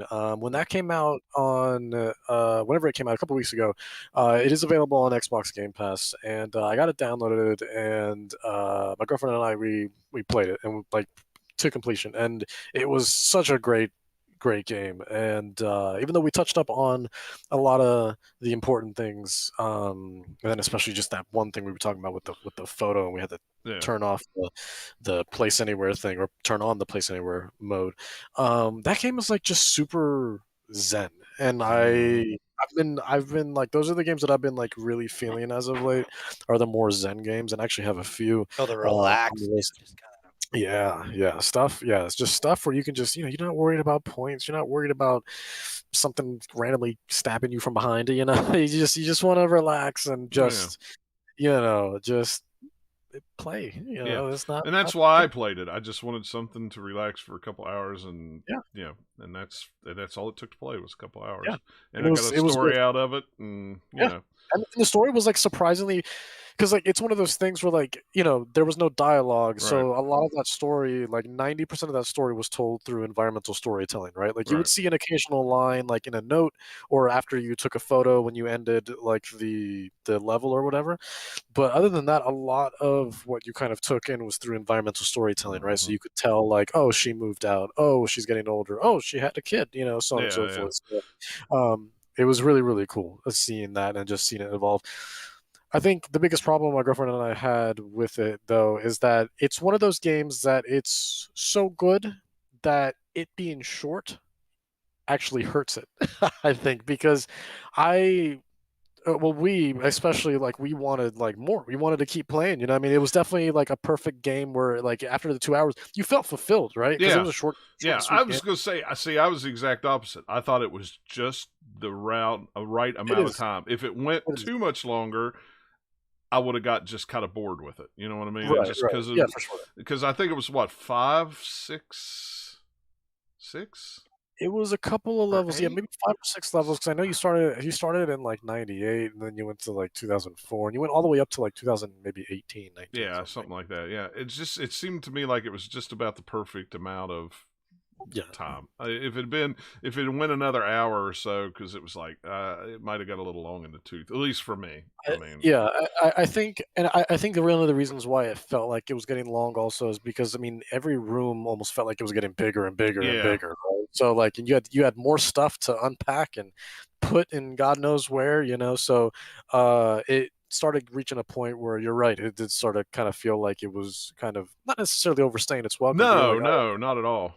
Yeah, but you're like, okay, well, I'd like to do something else. Yeah, because you got to the part where she was like living with her parents, and then goes to college, and then gets her first roommate, and then moves in with a guy, and then moves out, and then moves into this little crummy apartment. It's like so it got a little smaller. So I'm like, okay, where are we going from here? And then it was like, okay, well, here's the part that killed me is like it got smaller, but she still had all her stuff. I know, from before. And it was like, where am I going to put all this stuff? It's like, right. I was opening up drawers and putting things in drawers and going, oh my gosh, there's no more room in this drawer. Yeah. I hope nothing else goes in here. It's like, well, that was the great. It felt like my house. It was like, it felt like you yourself was actually unpacking. Yeah, I was like, yeah, I've done this before, and this feels like where I'm at right now. It's like, oh my gosh, I'm running out of room. We need to sell some stuff. Like at this point, I'm no longer zen. Now I am how I would be in real life. Where now I'm frustrated. I'd like to go to bed, please. Yeah. I'm going to put this game down, and I'm going to go unpack my own stuff that I haven't unpacked yet. I'm not unpacking their stuff. I still got stuff to do. I've still got stuff to unpack. So what's this? Oh my gosh. But no, it's one of those games where like, I mean, definitely when we were done, like, we felt fulfilled, and it was such a fantastic game. And honestly, I would argue that it might be on one of my top games for this year, actually. But as the days went on, I started thinking like, I want to jump back into it. Like I want to unpack more stuff, Yeah, but I don't want to do those same levels again now that I know where everything goes and how everything looks and right. whatnot. So unless I decide to do a second playthrough with put anywhere on, then I can design it how I want it, Yeah, rather than having to worry about puzzles and whatnot. But which I guess would be fun. But now I kind of want I want to unpack more stuff. I don't know. you knew what the GameCube was, right? Oh, of course, Uh, of course. I let's see. saw the developer talking about that. That Well, apparently yeah, people did people didn't know what it was. People thought it was a yeah, rice cooker and kept trying to put it in rice cooker. Can you the imagine looking at kitchen. GameCube thinking it's a But rice what if cooker? it was a rice cooker, lunchbox, and game console all in one? That would be fantastic. Multi-purpose, Tell me, just like Yeah. tell me where I could buy this beautiful product at, and I will give you money now. Hey man, if it comes in that sweet GameCube purple, I'm there. That's right. Yeah, but I saw that article that kids of a certain age that were playing this game, I say kids, adults of a certain age oh, that didn't know what a GameCube was, thought that was supposed to be a rice cooker. So that's crazy. it's like, Not just with that, there okay. was something else too. It was something like it was a GameCube and like maybe one other thing. I can't remember what it was. But I know the GameCube was definitely the one where everyone was like, where a lot of like kids were confused by Yeah. like, where do I put this? Like put it next to the TV, man. What's wrong with it's you? a GameCube. It's a GameCube. Like, You pull it out of the box, then the next two things you pull out of the box are two controllers. It yeah, always like, followed, the controllers always followed it. So it was like, oh, right, it's a GameCube. exactly. Or Yeah, it's an Xbox. Or, even though it doesn't look like one, but or it right. doesn't have the label of one, it looks an awful lot like it. Yeah. So, Yeah. yeah. Like these kids need to unpack themselves the hell out of here. Yeah. Like they just come on, man. Learn your game history, people. Figure it out. I was when we were playing unpacking, and it was a great time. But I definitely would like to see hopefully a sequel or some sort of expansion. I'd be happy with an expansion. But honestly, like looking back on it, I'm really happy that we played it on Game Pass, just because I mean the game. Yeah, John, like you would say, it's roughly 2 hours, right? And like, Yeah, something like that. yeah, and like, but it's $20. Like, Yeah, it's like it's $20, and like I saw people playing it on Switch, which is awesome. I want people to play the game. Like, look, play it, support it anywhere you want, go for it. However, Wait for a sale though. Is that what you're thinking? well, I don't know, because the game is amazing, right? Yeah. So that's the thing. So yeah, that's the bad thing about it is I want to yeah, recommend it to everybody, but it's like $20 is a little. yeah, for 2 hours. So like and it's to some people it might be worth it. Some people it might Okay. not be worth. Looking back on it, My playtime says 4 hours and 25 minutes, so we'll say 4 hours instead of 2 hours. But okay, yeah, maybe, but yeah. there may But have been even a lot of so, times I just sat there for a minute looking at something. So. well, yeah. I mean, God knows. I mean, the game is so relaxing that like trust me, I found myself multiple times just kind of just kind of look around. So yeah. So I mean, it was really pretty. The pixel art was very good. I could take a book, just like a small coffee table book with the pictures of the game, of the rooms, and it would be cool. 100%. Yeah. And one last thing before I move on to what else I've been playing, but like the sound, there's over 14,000 sound files in that game, and I don't know if you read about this, but there's basically every object has some sort of interaction with the surface, and it's amazing. Like it's crazy. Everything sounds exactly like, more maybe not exactly, but more or less what you would expect this to sound like if like you take a bottle of Febreze, and if you were to place it on a kitchen counter or a hardwood floor or maybe a table or a couch or a carpet, and depending on what room it was in, like on the the sink in a bathroom would make a different sound than it would if you set it in the kitchen or in the living room or whatever. Yeah, exactly. Something in the bathroom would probably more than likely have more reverb in it, right? Because of the structure of the well, and bathroom, even like some of the achievements, that you got, like you had the doll, and you could click it, and it would do a different pose, and you click it, and do another different pose, or a Rubik's cube, you could click it so many times till you finally solve it. I mean, it's cool little things like that in the game. It was just. But that was really also surprised me how good it was. That attention to detail was great, but also it was just a really fun game to get all the achievements in. Also, I feel like because I love getting achievements, but some games, like, even though I love trying to get as much as I can, some games are just like you're really fighting me with this, man. Like, I want to keep playing this game, but Right. this achievement is so ridiculous, and I'm just like, you know what? And then we won't even get on the topic of achievements that are online only. Forget those achievements. I hate those with passion. Makes But me think of, was it like Gears of War, Gears of War 2 and 3, or wherever they had the kill 8 bajillion enemies Yeah. achievements. Yeah, exactly. stuff like that. Just like, nah, I don't want that grind. Yeah, Thanks. like, no, I'm good. I'm good. No. But I love that because achievements to me also give a sense of replayability to it, and unpacking just felt really good to play, when you're going in blind, but then on that second playthrough when you're trying to clean up and you get all the achievements as well. So, which is what we did, and so yeah, no, it was a fantastic time. Getting that 1,000 gamer score was super satisfying, Yeah. and no, yeah, I can't recommend that game enough. But yeah, $20, I don't know. It's one of those things where it's just like if you feel it's worth it, go get it. I'm Yeah, not telling you not to exactly. buy it. Again, it's a phenomenal game, but for how short it is, some people might think it's still worth it, some people might not, so ultimately up to you. But I definitely think at one point or another, whether you feel it should be down at $15 or $10 or whatever, please do yourself a favor, anybody, and if you don't have Game Pass, at least buy it on your platform of choice Yeah. choice at some point, and please play it because it's great. Yeah, it is. It's worth a playthrough. I mean, like I said, I played it in an evening, so yeah, just one of those. Yeah, it wasn't long for us. Yeah, so. But yeah, then we talked about Forza, and so I'm still playing Metroid Dread. I'm pretty much at the end now. Like I actually got to the end like days and days ago, but I haven't beaten the final boss yet. And to be fair, I haven't gone at the final boss too many times, but I was playing it late at night and I was super frustrated with it. And I was like, you know what, man, like this dude, like I go in and this dude is just like bam, bam, bam, and then that's it. You're destroyed. So I put it down, but I've been meaning to go back because I want to finish it. Yeah. And but let's pretend that I did finish it and just give you my thoughts like on the way, since I'm pretty much at the end and after this boss fight it's just credits. But this game is fantastic, man. Like Metroid Dread is just wow. Like what a just a brilliant game. It's so great to see Metroid like come back in this fashion after how long? 19 years, right? That was the Something last like original. that. Yeah, it's been a while. Yeah, because we've had 2D. I mean, that's just semantics, but yes. Well, I mean, like, we've had 2D Metroids because I mean, obviously we had Samus Returns on 3DS, like probably like Yeah. 2017, 2016, something like that. Something like that. So I don't even think it was that long ago, was it?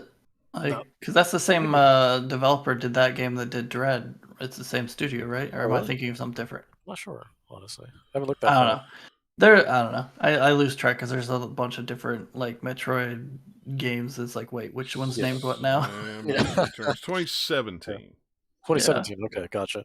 But yeah, no, Metroid Samus Returns was a fantastic game also. But the last original one, if I'm not mistaken, they said roughly was 19 years ago or something like that. So yeah, well, was it the because this is technically what 5, 4? Wow, I can't remember which one it is in the story. So, yeah, I'm not sure. But anyway, yeah, but with that, I don't know. It seems like they're just trying to tie it in more as a marketing thing, not having played it, than it is like they could have just had Metroid Dread as its own story, and it would still be the same thing. Yeah. But it's a fantastic game. It feels great, especially like as you get more and more power-ups, and once you have all the power-ups, oh my god, it's so good. It's just that sense of freedom and that sense of ownership that you have on the map. You don't care for the enemies anymore. Like at first there's a lot of enemies you're scared of, right? But then like as you get closer to the end of the game, you're just like, you know what, like get out of my way. Like you just start smacking everything that you see. Which one is the backhand button then? Yeah, all right.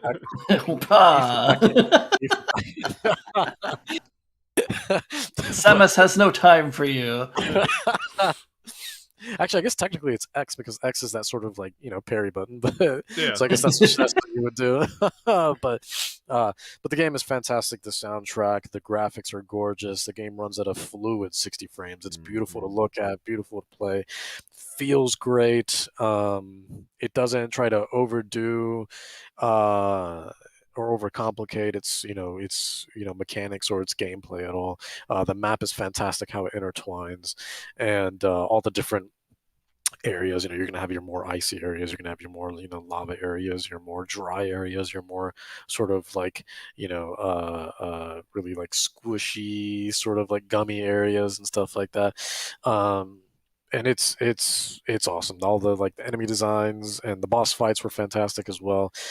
And it's just overall just a great, fantastic time. And I can't recommend it enough. It's great to see, Samus back again in such a great game. I know not many people were the biggest fans of Other M, when that released back Yeah. on the Wii. So, but I would it's say like kind of even what Metroid Prime, which is a completely different kind of game, is the less kind of like big like everybody loves it kind of Yeah. thing. Because like even with like 2 and 3, like they're good games, but there's people had some issues with those more than just like everyone would be like, yeah, the original Metroid Prime was a classic. Right. Yeah. And then like you get to Other M and you're like, why are you doing this? I want more of that thing, or more of like the good handheld 2D ones. What is this Other M crap? So I get why that one gets kind of the bad rap. Yeah. I didn't mind it though, but I won't go too crazy on my thoughts on that. But yeah, Metroid Dread is a fantastic game, and they knocked it out of the park with this one, especially for a series that is as vacant as it is, compared to other Nintendo IP, obviously like Mario or like Kirby, Yoshi and stuff like that. Like Metroid's definitely one of the more vacant, Well, it's kind of similar to like Zelda. It's like a little bit even below Zelda because like Zelda doesn't come out at the same frequency as like a No, yeah, Mario or even Kirby and stuff, and then like Metroid's even below that as far as how often they come out. yeah, for sure. Which is almost a good thing because then they feel more special than like, oh hey, like we just had 15 Mario games last month. Like, what do I care? It's true though. It's true. But yeah, no, Metroid Dread has just been an absolutely fantastic time. So I can't recommend it enough to not only Metroid fans, but even if you haven't played Metroid before, like jump in. It's hard for sure. Like the game is hard compared to what Nintendo typically puts out, which but it's still accessible though. Again, it's not overly complicated. The controls are really easy to pick up. So I think the hardest part would be for people to kind of figure out where to go next, just because Metroidvanias in general typically have very intricate maps that are very interwoven and stuff like that. Yeah. So that would be the hardest part, because Metroid Dread also doesn't have much of a story to it. Like there is a story, but they come in sort of like they're few and far between all the various segments, even though there's a lot of amazing cutscenes. But in terms of like dialogue, trying to like explain like, all right, this is what's going on, so on and so forth.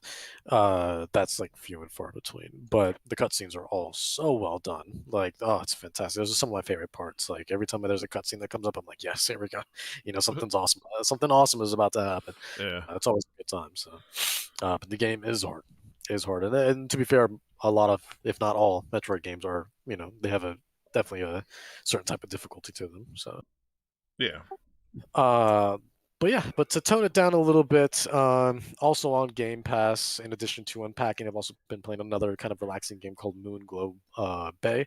That one came out maybe a week and a half, 2 weeks ago, and that one's really cool. It's nothing like amazing, but it's really cool because it's essentially it's a voxel style art. I remember seeing this one on the Game Pass list. Yeah. Yeah, I actually, it's super relaxing where you kind of you move into this town, Moonglow Bay, and you're a fisherman, right? So you kind of go around, and that's how you make the bulk of your money. Is you go around and you catch fish, and at first you're just kind of fishing at the port, but then eventually you kind of work your way towards rebuilding your boat, and then you can get on your boat and you can kind of go around the sandbox, and and you go and you fish in multiple places, and you get all these rare fish. But there's an element of like mystery to it, which is really really cool because there's always this rumor of like, yeah, no, there's this really dangerous like fish out there, like their version of like Moby Dick or something, and this dangerous thing out there, and that's why none of us go fishing. You're the only fisherman there, like otherwise, like no one eats fish, no one does anything with fish because like they don't want to go out there, right? They don't want to go to the sea. So, but you don't believe in that stuff. You're like, what are you talking about? Like, 'cause again, you're a new resident there, right? Now something happens at the beginning, but it fast forwards maybe about 10 minutes in, 10, 15 minutes in. So at that point, once the game really starts, you've been living there for roughly about 4 years. But yeah, when you start the game, you're kind of moving in for the first time. But yeah, you're the only fisherman there, and no one likes to go out to the sea or even get anywhere really near the water. And you're like, I don't understand. Then you go out and then you start to unravel things little by little. And so it has this sense of like mystery to it, almost like a Stranger Things type of mystery, where it doesn't kind of overdo it with the sort of like supernatural stuff, but it's more of like a flavoring, which is like really nice. And it gets really, really, really cool. Just kind of how Moonglow Bay unravels. My biggest gripe with it though is probably its camera. Moonglow Bay's camera isn't that good. It's more of a top-down sort of like isometric sort of thing. You can move it around and get actually like fairly close actually to the characters, but with how the map is laid out and how whether you're at the furthest angle or the closest angle when it comes to the position of your camera, it's hard to see exactly what's in front of you or where you're going. And also the map itself, whether it's the mini map or the actual large map that you can open up in your menu, it's not the most detailed. It's just a bunch of outlines, and you can't really tell like what's what really.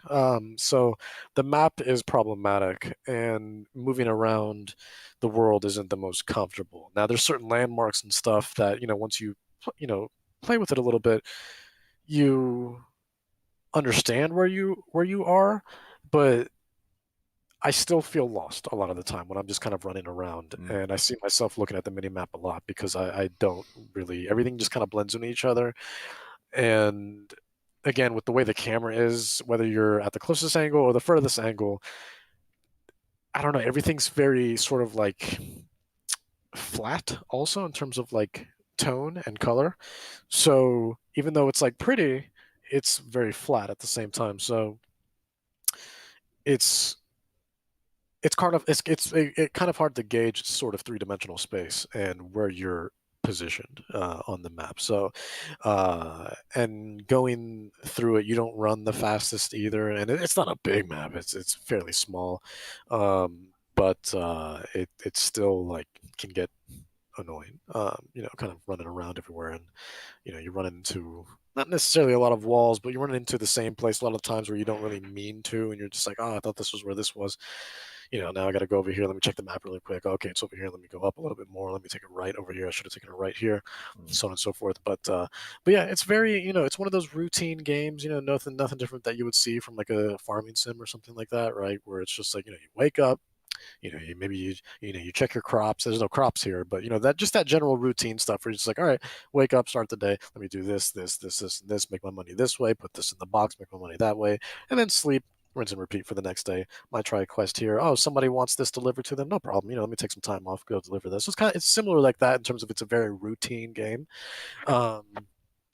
But overall, I mean, it's a decent time, and if you have Game Pass, definitely worth checking out if you appreciate the more laid back sort of games like that. It's on my list to play. When it popped up on Game Pass, I looked at it and went, "Oh, that looks kind of interesting. Looks like something I might like." Yeah, definitely worth checking out. I don't know how much more time I'm going to be putting into it, but it's definitely a nice game to whether you're spending a few minutes or maybe an hour or two on it. It's good for those sort of short sessions for sure. But yeah, and then in continuing that sort of relaxation, and once again on Game Pass, I feel like we're doing like a promotion here. This week's episode is sponsored by Microsoft's Game Pass. If only. Yeah, I know, right? Once we got to get Phil on. Yeah. Phil. Exactly. I need some of that Microsoft money, please. Right.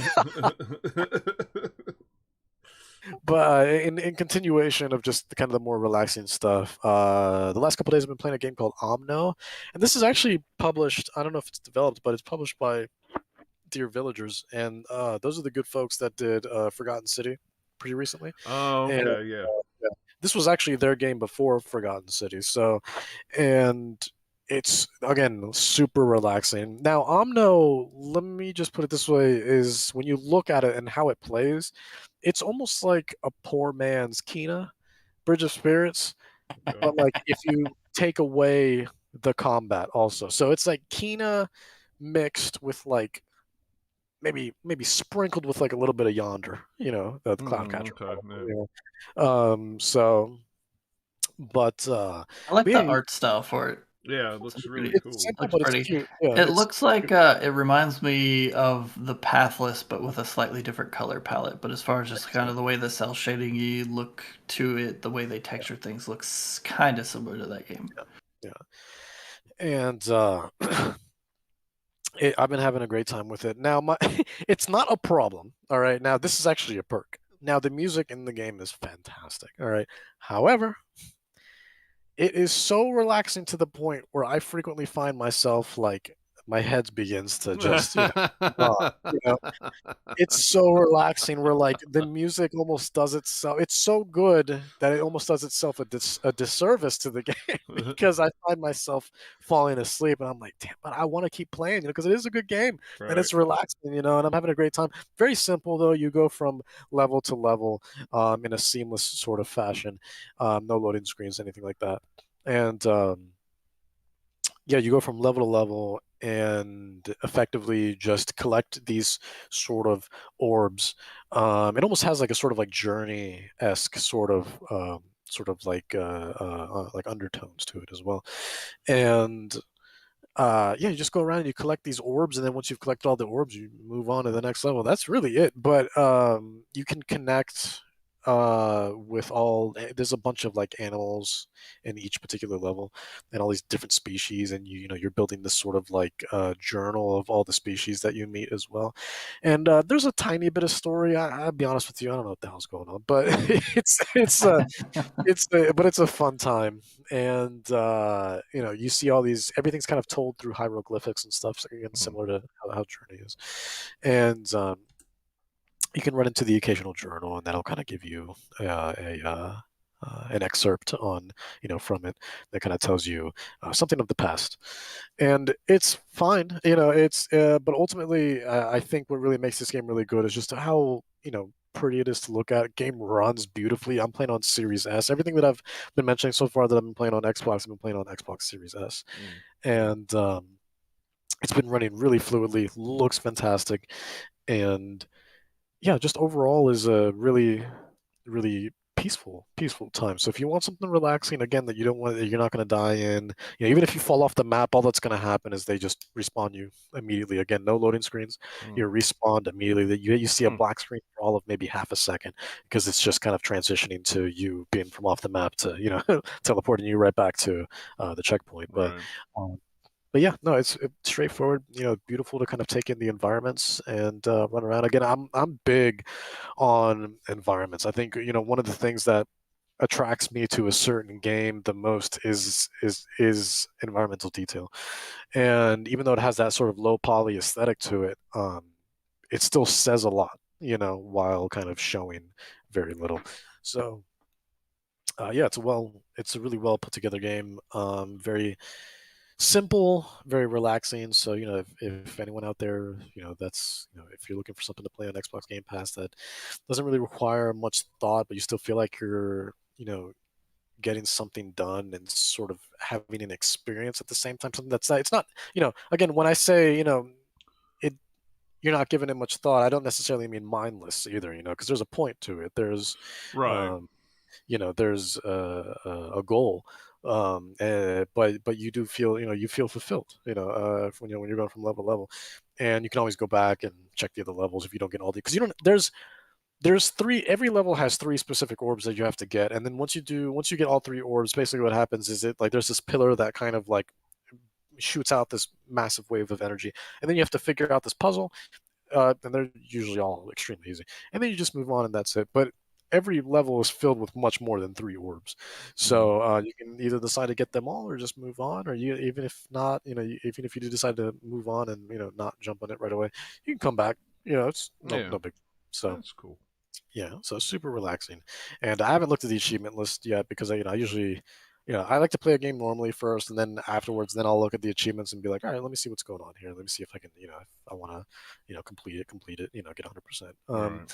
But everything's been, I'm sure the Omno probably has like super chill achievements, much, kind of I would much think like so. Yeah. unpacking. Yeah, so collect all the orbs and fill out your journal, and I don't know, maybe do a couple of quirky things here and there, but otherwise nothing too complicated, I can't imagine. So, but yeah. Now something less relaxing.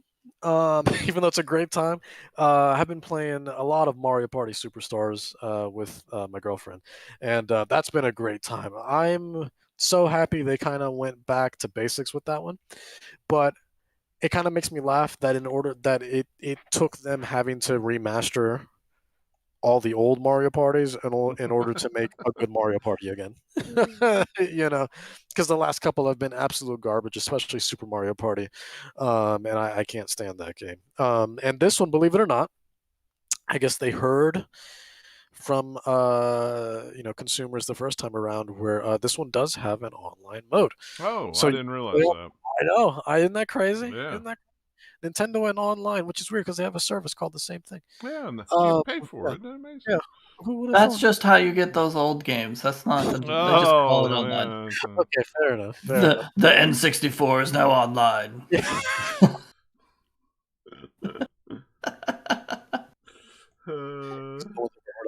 Emulators or ROMs, yeah, right. ISOs, and okay. Don't work. We won't talk about that. But no, it's been a super fun time. All the maps are, it just brings me back to all the good times. Maps that come from Mario Party 1, 2, 3, basically, and then they kind of trickle out from there. They pretty much have at least one thing. Especially like their games are just a nice handful that are set from pretty much 1 through 9, maybe. They might have stuff from 10 on Wii U, but I can't remember entirely. But yeah, they definitely have at least stuff from 1 through 9. And what's awesome too is every time you're done with a level or done with a board game, you get coins, and those coins you can go, like Toad has his own shop. There's like a Toad shop. You can get all these really cool things, all these cool stickers, because now they're sort of like emotes. That way you can kind of talk to each other if you're online, or even when you're just playing together locally. You have these stickers that can pop up by just hitting the trigger button, and there's a bunch of stickers and pages and pages and pages of stickers.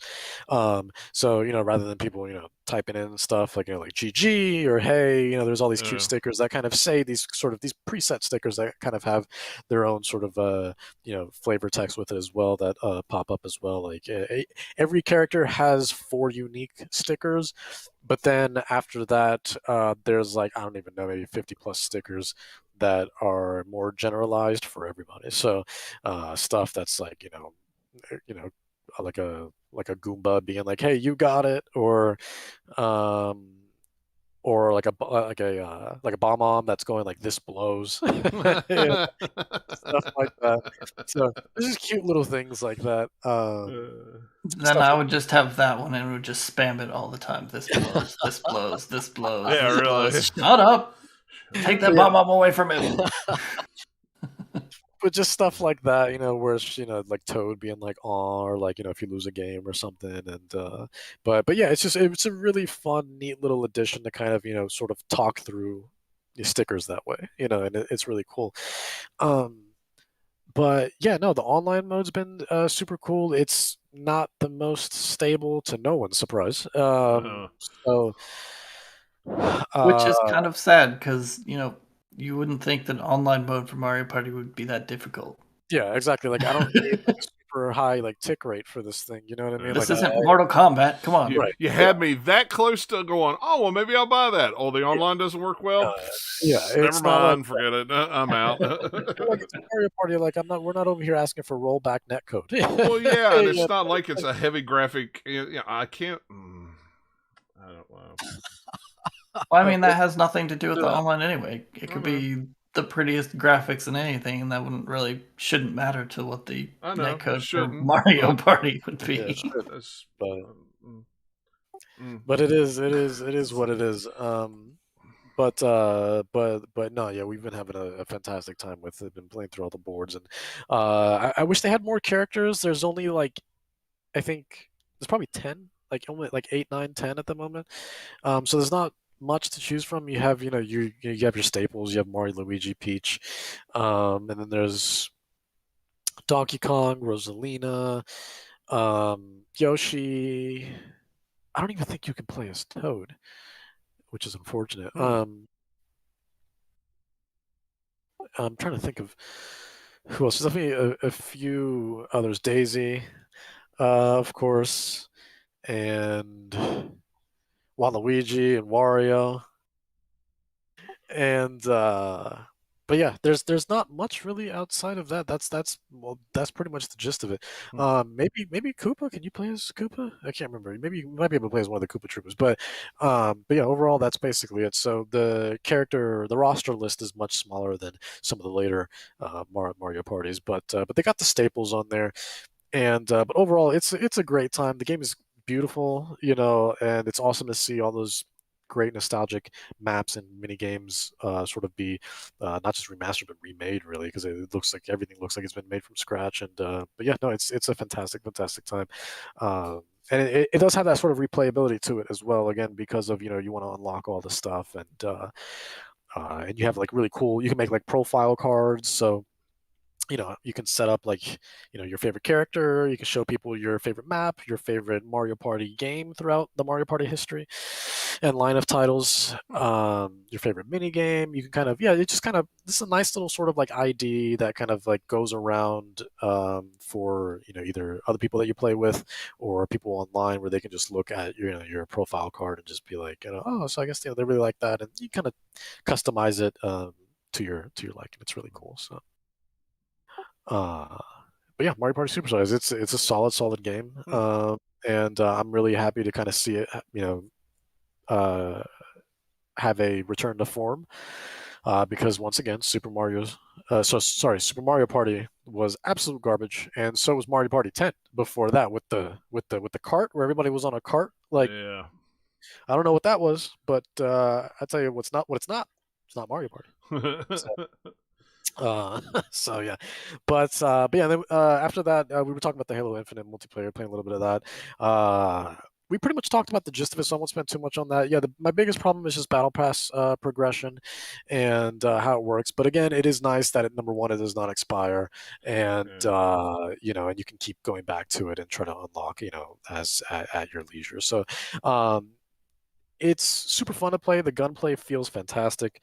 But if anything, now I'm super psyched for like the campaign. Yeah, I am too. I can't wait for the campaign. And I've However, seen some people who've played about 4 hours of it, and they say it's really good. So yeah, I've been watching. Did any of you guys watch any of the Digital Foundry stuff as well, talking about Halo Infinite, the campaign? Because they got like an early copy. No, I didn't. I haven't watched Digital Foundries yet. I've watched some other ones, but I haven't watched theirs. Okay. Yeah, no, they talked about, I think one of the weirdest things so far, I mean, so far it's been nothing but praise from like the previews that I've been reading and seeing and stuff, and the early impressions that I've been hearing. And that this is like, outside of, if not only does it feel like classic Halo, but this might potentially be the best Halo ever. So, and but the weirdest thing, apparently, from what Digital Foundry said, I'm just kind of echoing what they said, is like the cutscenes. The cutscenes, apparently, everything's, you have cutscenes that are technically in 60, but there's a lot of animations that are in 30. Yeah. For some odd reason. So Yeah. it looks very jarring, and they're Right. like, So "Look, some of the animations are 60 and some are 30, and it's yeah, mixed, or yeah, yeah, that's exactly." weird. It's super weird, and one of the biggest thing they mentioned was actually like the models will kind of more or less if it's not super cinematic and it's more in-game stuff, um, they'll move at 60. However, the facial animations, like when their lips are moving when they're talking, blinks, stuff like that, or just like when their cheeks are moving, from the talk and whatnot, all of that moves at 30, and it's really weird. Hmm. So it almost looks like a stop motion type thing, and it's so and they showed like a small like clip of it, and I was like, "What? That looks super odd. That's why would you I wonder if do that?" that's just something in that build that they're playing. Possibly, and they did mention that, and but they were like, they don't understand what because it's not a problem with the game. The game is running fluid. Like that game is Right. incredibly stable. That game is super stable. Whether you're playing in quality mode or performance mode, you're getting a stable performance. Especially if you're on a Series X in particular, and you're getting that 120 frames performance mode, like it's crazy stable. But yeah, some animations for some reason are just locked to 30, if not lower. Hmm. Going down to 24 for the more cinematic feels and stuff. But it's super weird that you have like 30 frame stuff on top of 60 frame stuff, and this stuff sort of meshing. And again, it's not a problem with the game because when you look at the frames, everything is stable. Once again, so Right. this is a choice of the animation of how they crafted it. So, and they're like, we don't know if again this is just a weird sort of bug or an issue from the build that we currently have. Um, but their best, they were like, if we're gonna recommend anything, please just cap the cutscenes at like 30. Then if it's gonna be that Well, yeah, much, just do the whole thing at 30. That would make yeah, more sense. exactly. Which if the cutscenes are in 30, that's fine anyways, because I mean it'll be more cinematic that way anyways. It doesn't Right. have to be fluid 60. I So hate it. I hate it. so If your game is at 60, it should be at 60. I don't like when it cuts down to 30 in well, cutscenes. yeah, I mean it's super jarring. It's Yeah. I Yeah. mean, jarring. I prefer it that way. But if What game did that you're going to recently? There have was bits of it at 30, you might as well just have it all at 30. Like that doesn't even make any sense Mm-mm. for like why would you do that in a cutscene? Like you see that sometimes in a game where like yeah, something like the level of detail stuff to where animations also get cut down by frame rate as they get further yeah, away. It's the same way that like you use a lower polygon model or something to save yeah, yeah, stuff. Right. And every once in a while if the game optimizes it poorly, you'll catch it and be like, oh that's moving super slow and weird, and then it yeah, gets closer and then look, oh hey, it's smooth again. yeah, You'll yeah, see that. But for a cutscene that's so like handled by like what you're doing it, you're directing it, where yeah, the camera's pointing. You can optimize that. Why would you do that weird like yeah. mix and match thing? It Yeah. doesn't make sense to me, but I It's don't know. yeah, it's insanely jarring, especially just the fact that there's a mix of it. It's not one or the other, it's a Yeah. mix. It's Yeah. super weird. They So wanted to have all the frame rates, so there's gonna be Yeah, it stuff at like really 1 is. frame a second, some stuff at like 5, some at 10. We're gonna have a whole every frame gets smorgasbord. represented, okay? Every single time. We're a big fan of 18s, I know the art director is a big fan of the 22s, you Yeah. know. So we really wanted to implement that in there. I just feel that that's probably a build thing. It probably is. Surely that won't Yeah. Hopefully, be in because the release. they were saying that like the game is absolutely fantastic, but the fact that that's your first impression is this cutscene that's super jarring. It's like that's not a good first impression. And see, what's So, funny is a lot of the other previews I've seen, I've heard nobody say anything like that. Anything they about couldn't it. So talk. Yeah, they couldn't talk too much about it. Honestly, that's why. But they were just kind of like, yeah, whatever. So, yeah, it'll come out soon. But still within guidelines, I think they found a kind of loophole to talk about it. But yeah, there was a lot that they couldn't show or talk about really. But that was one of the things that they wanted to stress was like, look, that opening cutscene, that when you see it, is going to be very weird, very very weird. well, and So I know a lot of the early previews. The people have said that they are very, if anything, playing this 4 hours makes them super disappointed that uh, co-op will not be available at launch. yeah, yeah, and they had mentioned that as well too. It's super weird for a Halo game to not have. Yeah, and I don't know. I mean, I But guarantee you the reason is because they had to make it look prettier, and so they put resources into that I'm instead sure. of like getting. And they're like, "Well, we got something's got to give." Okay, co-op comes out later, like Yeah, because yeah, that's gonna have its own can of worms that they're like, "All right, yeah, we'll focus on this and after." that's fine. And I'd be willing to bet that's what happened. if it's as good as everybody says it is, I'll be more than happy to play it again with a friend. I just will. Sure. Yeah. Yeah. of course, yeah, absolutely. I mean, they make them that way on purpose anyway, where you get all the different modifiers and Right. stuff for going through the campaign again. So it's not like people don't play Halo campaigns more than once. Oh yeah. Yeah, absolutely. But yeah, overall, I've been having a really good time with it. Though it really brings me back to when I used to play Halo 3 in particular all the time, back in high school, and like that was how I spent almost every weekend. It was like Yeah. almost like a religion, for the better part of 2, 3, 4 years. So, yeah, I spent a lot of time with Halo 3, so it just felt really good to kind of jump back into that. And uh, yeah, because my enthusiasm after Halo 3 kind of went down a lot, and I still Yeah. have yet to play Halo 5. I own it, and it's on Game Pass for Oh, people I who. own it. I bought a copy of it when I bought my Xbox My One, but favorite I've never Halo game played it. is Reach. Yeah, Reach is really good. Which, by the way, is on sale right now. I mean, I know it's on Game Pass, but you can get it right now for $2.50. I know, $2. right? It's Insane. ridiculous.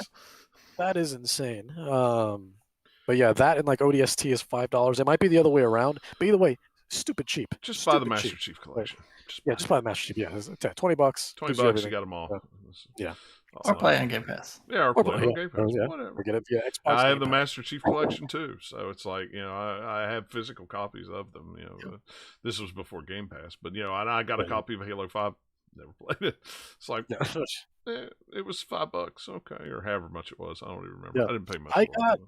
I got Halo 5. Fun little story before we move on. I got Halo 5 interestingly through a Monster Energy promotion. Like it was weird. Mm. Like Monster Energy, like they just had like a certain code you could get by signing up with an email, and then that was it. That's all you had to do. And then they Yeah. gave you a code for Halo 5, so I got it for free. I was like, okay, this is dope. Okay, I'll take it. Sure. Sure. Yeah. Why not? Yeah. But anyway, so But yeah, just a few more here. So I'm not gonna spend too long on these extra ones. We did talk about Grow Song of the Evertree. At least, well, no, did we talk about that before the That was podcast? before that the was show. That was before the before the show. podcast. All right. Yeah. So let me discuss a little bit of it here on the podcast. So we have it in recording. Grow Song of the Evertree. I haven't been playing this in particular, but my girlfriend has been, and it's developed by Prideful Sloth, which is the same people that made Yonder, the Cloudcatcher Chronicles. And that was a fantastic, fantastic game. It was actually one of the first games I reviewed for the site, actually, the Gamers Lounge, and we had the pleasure of interviewing them like way back when that game came out as well, and that was a lot of fun. That was awesome. But this is their brand new game years later, Grow Song of the Evertree, and it just came out just a couple of days ago, really. And if you loved Yonder, you're gonna love Grow Song of the Evertree. A lot of it, you're gonna be very familiar with it, very comfortable with it when you jump in. But even if you've never played Yonder, um, it's a really serene, fantastic experience. Super colorful. Doesn't matter where you're playing it either. We got it on the Switch, and it's running at 30 instead of 60. But otherwise, like the game's actually like still like really pretty to look at. And it's not as gorgeous, obviously, but they did kind of a weird thing with the Switch version where it almost looks more cell shaded versus the other platforms where it looks more 3D and polished, and you see a lot of bloom and a lot of the more lighting effects and things like that.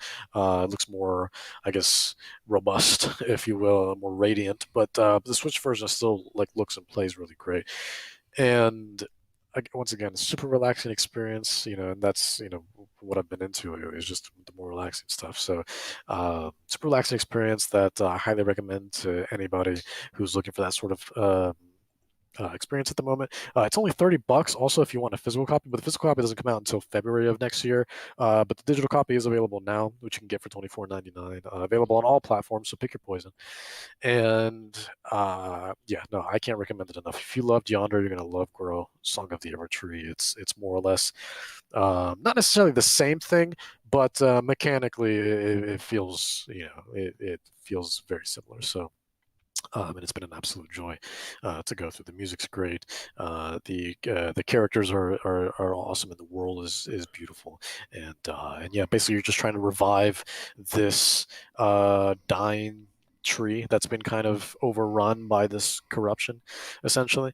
And yeah, and then you kind of do that through the power of song, and you're going to go through and you're going to water the plants. You're going to kind of do your typical farming some stuff, but everything's very intuitive and very accessible as well. So everything feels great. It's extremely ergonomic, and yeah, I can't recommend it enough. So definitely check that out if you're looking for a more robust but calm experience. It doesn't really require too much of you, but will still give you a bunch of hours to really sit and enjoy and really get lost in. So highly recommend Girl Song of the Evertree, especially if you're a big fan of Yonder. No reason why you shouldn't get this. So but yeah, in addition to that, um I actually won this game on Twitter.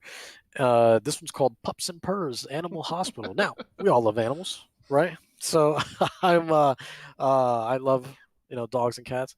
So it's basically like, I know a couple of podcasts ago we were talking about YouTuber's Life too, and Yeah. I loved that game. That was one of the games that I said it back then and I'll say it now. I did not expect to enjoy that game as much as I did. That game is fantastic, and especially with a name like YouTuber's Life too, you expect some shovelware nonsense. Oh Yeah. no, do not sleep on it. Do not. That is a sleeper hit.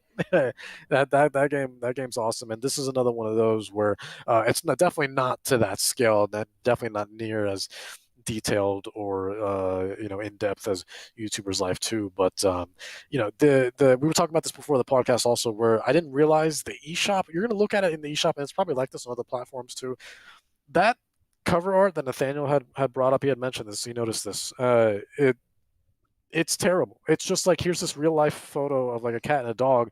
But when you actually play the game, it's actually like super anime and stuff like that. And the cover art even on the like the Switch icon is super cutesy. Everything's hand drawn. It's all anime and stuff like that, and it's actually published and developed by Axis. And like, I love Axis. Axis is like one of my favorite developers and publishers. So they've made so many great titles, and they continue to make a bunch of great titles. And so I was surprised, first of all, but that's one of the reasons why I really wanted to win this, was just because, like, hey, I love Axis. I mean, I'll play and buy anything that has their name on it. They're one of those companies that's just like, who is that? What's it called? Don't matter. I see Axis, I'll buy it. Yeah. It don't matter. Even if the game isn't for me, I want it anyways. It's Axis. So um, but yeah, played a little bit of it, played a few hours of it. It's super cute. You make your own character and you start working in this sort of like vet hospital, and it has a story to it. The stories do go in chapters. Again, you would expect some sort of shovelware nonsense, just like pick a dog, pick a cat. All right, just get rid of the fleas, whatever, man. Just that type of shovelware nonsense where somebody must have spent, a team of people maybe spent like 6 days on it. Yeah. And they're like, all right, release it, whatever. We don't care. I'm just whatever. I'm going to the bathroom. So, but no, I mean, this is like a genuinely like fun experience, and the art style is super cute. And you go through all these a sequence of mini games, basically, and they're super fun. And then you rack up, points and whatnot, and yeah, you just kind of go through the chapters this way. Oddly enough, there's like romancing options as well. So I guess you can, like, if you want to have some sort of, you know, at work relationship, then by all means, that's a thing. That's an option as well. Because that won't distract you at all. No. So God forbid there's still a bubble, hanging around that syringe, while you know, Exactly. Yeah. because you're over here, looking at something else, So, but yeah, there's it's again, once again, not as in depth as YouTuber's Life, but a surprising amount of features and stuff to do. You can customize your character. You have days off, so it's not like you're there every day. You have days off, and when you're on your days off, you can go around this town and you go to the cafe. You can go to a store and buy new clothes and just chill. And you have these sort of like stats as well, where depending on what you do, for example, if you want to stay home and study instead, like, you can do that, and that'll like increase the sort of stats under your sort of like integrity or intellect or whatever. And they have a couple of different stats that you can upgrade.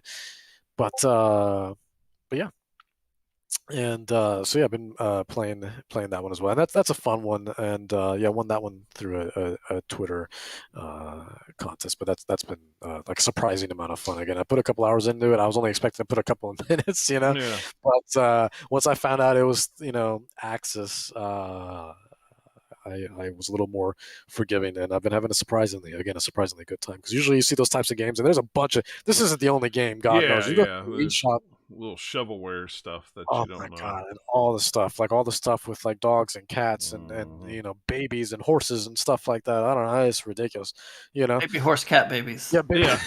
Yes, baby is twice. yeah, baby horse cat babies. That's right. Now I kind of want a game called that just because it'd be absurd. It would Don't be, do right? it. It sounds like a Korean game. That would be Baby Wait, Horse. if we do baby shark cat baby, so maybe they'd get it made because it's a baby shark. Well, I'm glad you mentioned sharks, Nathaniel, because that perfectly leads into my next game called Beyond Blue. So, where you do get to experience baby sharks. So, if you want to see baby sharks, I've been playing this game called Beyond Blue, which actually technically came out last year, but it just came out on the Switch, and I think consoles or no, I think it was everywhere last year actually, and then it just came out on Switch a couple days ago actually, or like within the last week. Yeah, I think so. Um, and but that one is, again, it's not necessarily a new game, so most people might know what I'm talking about if you've heard of this already. But Beyond Blue is essentially this game where you play as a diver. You play as a free diver in particular. Her name's Mirai, and I did write a review on this. I don't know if it's up on the Gamers Lounge just yet, but I just submitted it the other day. No, So the it'll review's go up with the podcast in the morning. okay, perfect. So yeah, just so get ready to read that to go more in depth on the Beyond Blue review.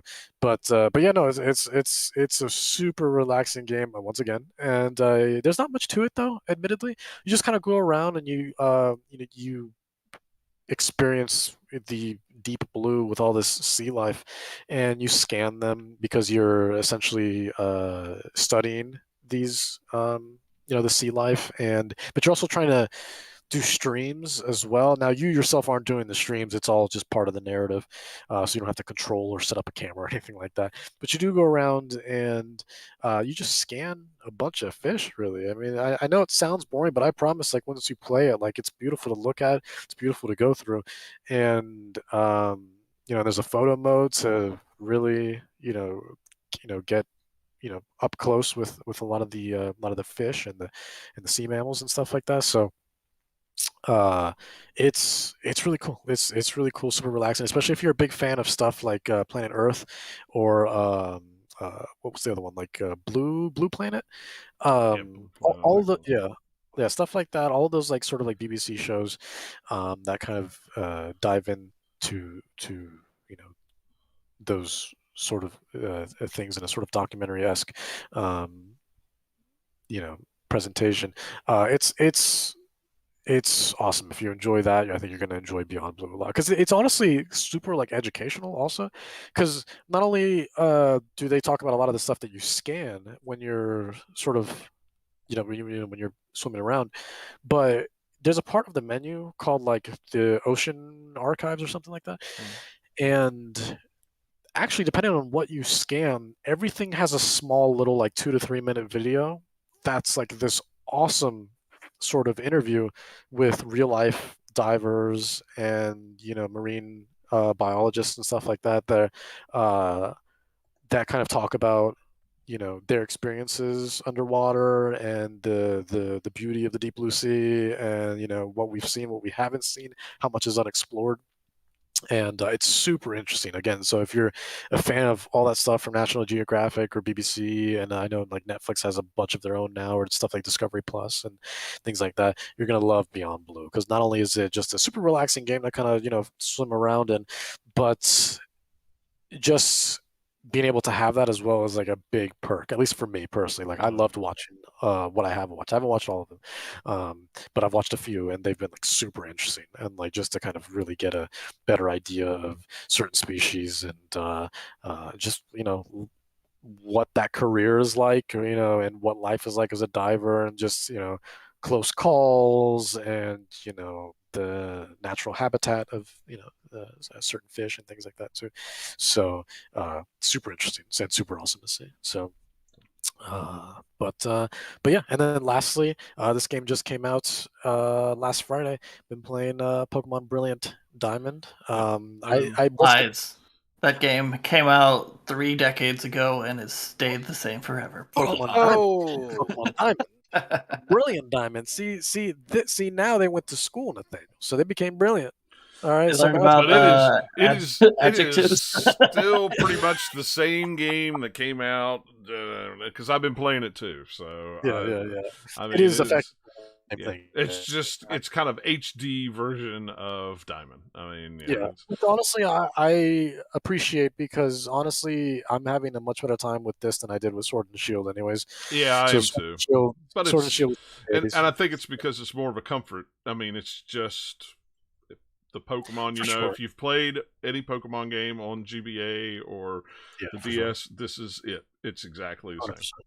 100%. Yeah, they kind of kept like the core of it almost identical. Yeah, almost entirely identical. There's some quality of life things they added, obviously, to make it more modern, but otherwise, like it is basically 98%. Can I get rid of? I just got the watch. Can I get rid of that watch off the screen? I don't like it up in the corner. I hate. Yeah, of course. Yeah. Hold. If you hold the right trigger, it'll go away. Okay, good, because it takes up like a good, I don't know, quarter of the top, the whole top corner up, and it's distracting as crap, especially when you have it on one of the OLED screens, so it's a little bigger. The screen's a little bigger anyway, and then you've got this big chunk in the corner about this big. It's like, how can I get rid of this? I don't like it. I don't need to. I don't need to see the time. I know what time it is. Okay, that's all you're gonna tell me. It's the time.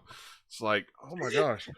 It's very important, John. You just don't know. Well, it's like, okay, I know on the DS it was like this big, and up in the corner it was just small. It's like, well, we went to 16 by 9. Let's make it this big. It's like, let's take up the top quarter of the entire 10-inch or 6-inch, 7, however big this screen is screen. Let's have it take up a quarter of it, please. Okay. You're lucky they downsized it to that. They were going to do the whole screen when they first started doing it. No. But man, when you zoom it up to the whole screen, I mean, it's like yeah, it takes up almost like what am I holding the watch up to my eyes like this? It's like just so I can see the time. The answer is yes. How they initially wanted you to play it wasn't actually in handheld mode. They wanted you to actually turn the tablet vertically. I guess. And then play it that way. To simulate that DS experience, they would cut the screen in half. It was he's like, "Here's your watch." I'm like, "Oh yeah, I forgot that watch." Oh my gosh, it takes up a quarter of the screen. Shut it down. I don't want your watch. Take it away. John, you gotta know what time it is. Come on, gosh, you never know what could happen. You can be in the middle of a fight and realize, oh wait, I gotta prepare dinner. Like you gotta have that. You gotta have that watch there. No, I don't. I don't need it at all. I don't. Off your screen. Why not? Oh my gosh, it's like. Yeah, I'm happy to announce that you can get rid of it. Good, because I immediately 5 seconds after I got that watch, I almost sent Dennis a message. It was like, "How can I get this off my screen? There's got to be a way to get rid of it because it's distracting." Yeah. Hold the right trigger. The only time the watch is really useful for anything is for when you need to do those HMs, because the watch has basically replaced HMs at this point. So, which hilariously, Bidoof does all the HMs because. I don't know if I can use the word here. I'm not going to use it. I'm going to use a different word. But Bidoof used to be what was known as an HM hog. Let me just say that it was an HM hog. So people used to always bring Bidoof with them strictly so they could just give Bidoofs all the HMs. So I think I find it hilarious that they kind of took the meme to heart at this point and made Bidoof essentially do all the animations for all the HMs and stuff, so that's really great. But yeah, no, I mean it's essentially identical. But I even said when they announced it, I was like, "Look, don't fix what's not broken." If that game is, and I am happy with it. Yeah, so. I'm happy with it too. I cannot imagine playing it on a television because I've been playing actually a decent amount of it on the TV. Have you? Okay, because I mean, just playing it on the OLED, everything seems very big. So I was like, man, if I played that on my 65-inch, it would be like me standing next to that character. It's like, look, I'm as tall and as big as this guy is on the screen. It's like, Jeez, it just seemed like it would be. Seems like it was made for handheld, but I mean, definitely. I mean, that's the kind of that. I mean, those are the roots of those games, Right. right? So, like, but it like is surprisingly like it looks good, plays great on the TV in docked mode. I was worried that you would see a lot of like you did with Sword and Shield, a lot of those terrible jaggies and I stuff haven't like that. seen any on No, mine, this none at game is all. super crisp, like super crisp. And Yeah, I'll tell you why, John. I'll tell you why. Because this game is actually developed by the studio ICLA and not Game Freak. I noticed that. I did not notice that when I first booted it up, but when I saved, shut it down, and then this morning when I opened it up again to play it a little more, I went, "Oh wait, this isn't Game Freak that did this one." I Nope. didn't realize that. So Nope. So these guys actually know what anti-aliasing is, which is great. yeah, And so it's been super super crisp and polished to see, and I'm like, see how like even though it's chibi, which I don't have a problem with the art style, I think it's cute. no, I don't either. I think it's adorable. Yeah. So, but I'm like, you see what a difference it does. Like, you can have a timeless art style all you want, but if you just riddle it with these jagged edges, Yeah. like it ruins it. It really does. Like, it hurts my eyes. It's ugly to look at. Like, Yeah, and I noticed that immediately. After playing it 5 minutes, I'm like, wait a minute, there's no jaggies in this game. oh yeah, it's super crisp. It's like, this It's is insanely crisp. Yeah. look at those edges; they're rounded. Wow, Yeah, that's amazing. right. Yeah. Because like it's also one thing to be low polygon, but like I rather you just be low poly with clean edges Yeah, than be high poly with super low resolution and these jagged edges everywhere and just Yeah. making So everything look like what a you're mess. saying is you can have Jigglypuff and not Jaggy-Puff. yeah, exactly. Yeah. That's correct. Yeah, that's it. That's precisely what I want. But yeah, Because it's that good. makes me think. Let me tell you. Yeah. So, I but I almost didn't buy it. I had pre-ordered really? it when I went through and sold my PlayStation and pre-ordered all the games up until March. I was like, yeah, I'll yeah. go ahead and put that on because there wasn't anything else I could think of. I was like, Sure. I was like, well, maybe I won't pick it up. And I was sick and couldn't pick it up. I said, I'll just go pick it up. I don't care. And Yeah. I busted it open. I popped it open the other day even, and it was just like, hey, this is actually. I like this. This is actually Yeah, good. no, it's awesome. I've already put 35 hours into this game, believe it or not. Like, it just came Jeez. out last week. I know it's crazy. Yeah. It's crazy, but Pokemon does that to me. But yeah, no, I Yeah. wasn't planning on getting it. But then my girlfriend surprised me with it. It was it was amazing. But I've been having a fantastic time with it. So, Yeah. I am too. but yeah, no, that's everything I've been playing. All right, Eric, bring it home. It is my turn. All right. Let's see. I don't know. Well, we already talked about Forza. We You we've don't need been to hear. playing You don't need to hear a about lot of that. Netflix Yeah. and Let's see. Something interesting that I realized a little bit ago. You can oftentimes we'll see this on Twitter. You can redeem other games from other regions on Xbox, correct. as long as it's you can translate the page. So I got Yeah. Hydro Thunder. I forget, was that Portuguese? Portugal? I think that was Brazil maybe. Maybe It was Brazil. Brazil. Yeah. Yeah, and it's Hydro Thunder. It's pretty much like an updated version of what you played in the arcade or the Dreamcast. It's challenging. Yeah, there's not much there though. An arcade racer. It's fun, but you'll probably lose interest pretty soon. I mean, I'm glad I got it. It's there. I'll play it. I tried some Rocket Knight on Xbox. Pretty fun. A lot like the classic Sega Genesis games. Yeah, looks really good on the 360. We got a code. Well, I got a code for Monster Bash HD, which is a game from Apogee. PC game from like 91 or 92. It has not aged very well, but you just play it as this kid with a slingshot. You go through this like haunted houses and stuff. It's kind of interesting. I played it way back in the day, like in the mid 90s. So Yeah. try to revisit it. I tried the Metroid Dread demo. I didn't know if I wanted to buy the game, even though I have it the collector's edition on the shelf. It's challenging. I'm interested. The demo does suck for one reason. There are no save spots. Yeah, that And makes sense. Oh really? I That's got weird. stuck in a spot where I really needed to save. But it was fun. It was entertaining. I'm not really a big Metroid guy. I have never played. I have dabbled in Super Metroid, but I've never played any of the others.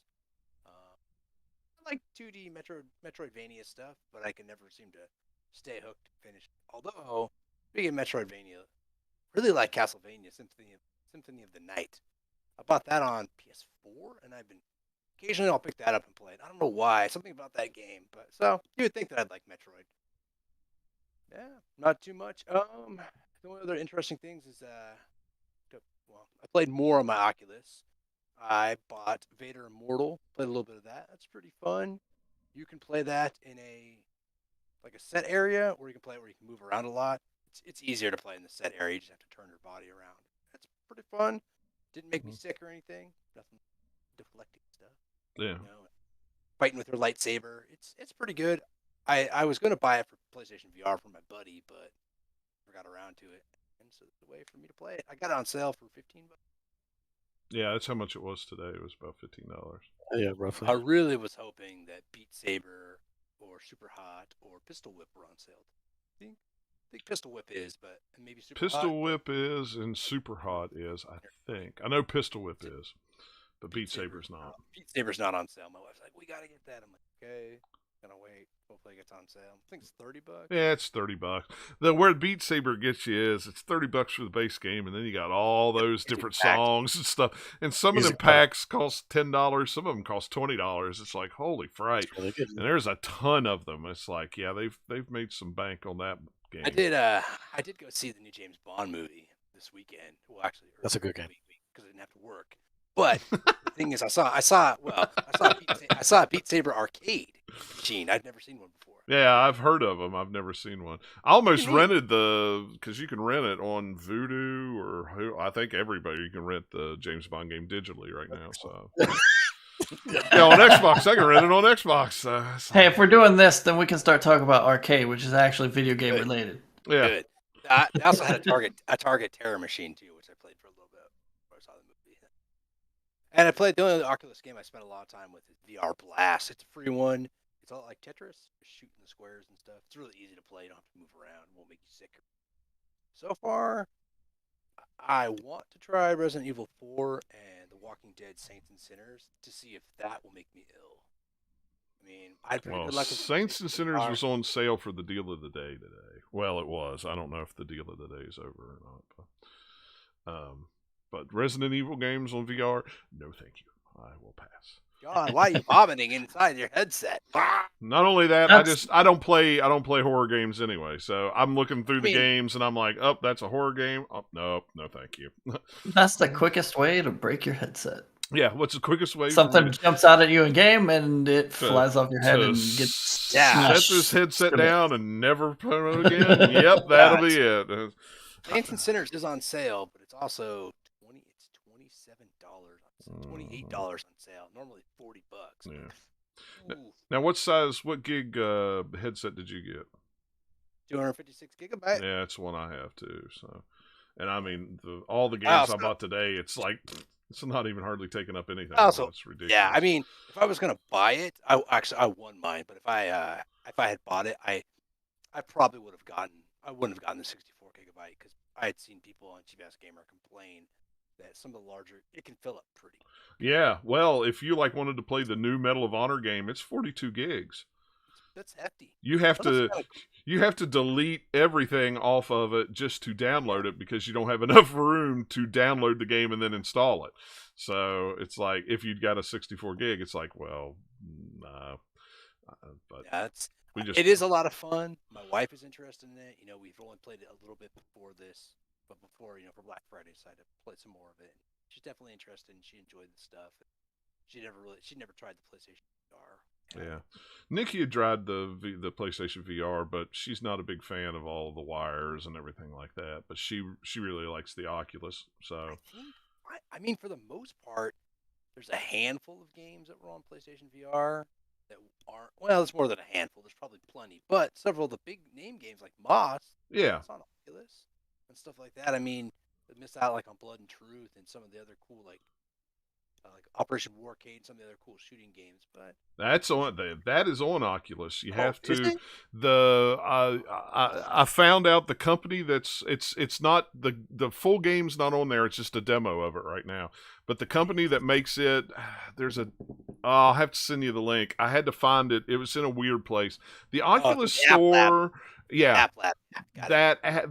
That app lab, the Oculus, they need to figure out how to do this.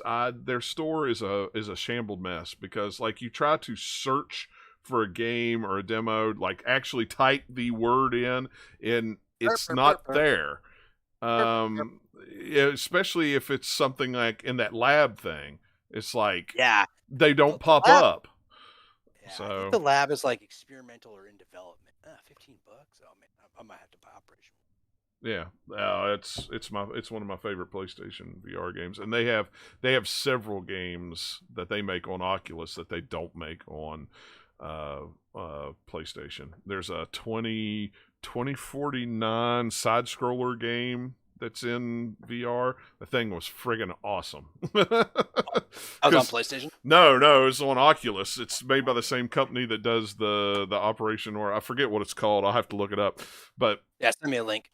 Yeah, I mean, you know how you move left to right, and in R-Type you're like in the tunnels, you're just sitting in the tunnels with a joystick in your hand, moving your ship up and down, left and right, back and forth. Oh man, it's so cool, and it's like right down here, and then it comes back.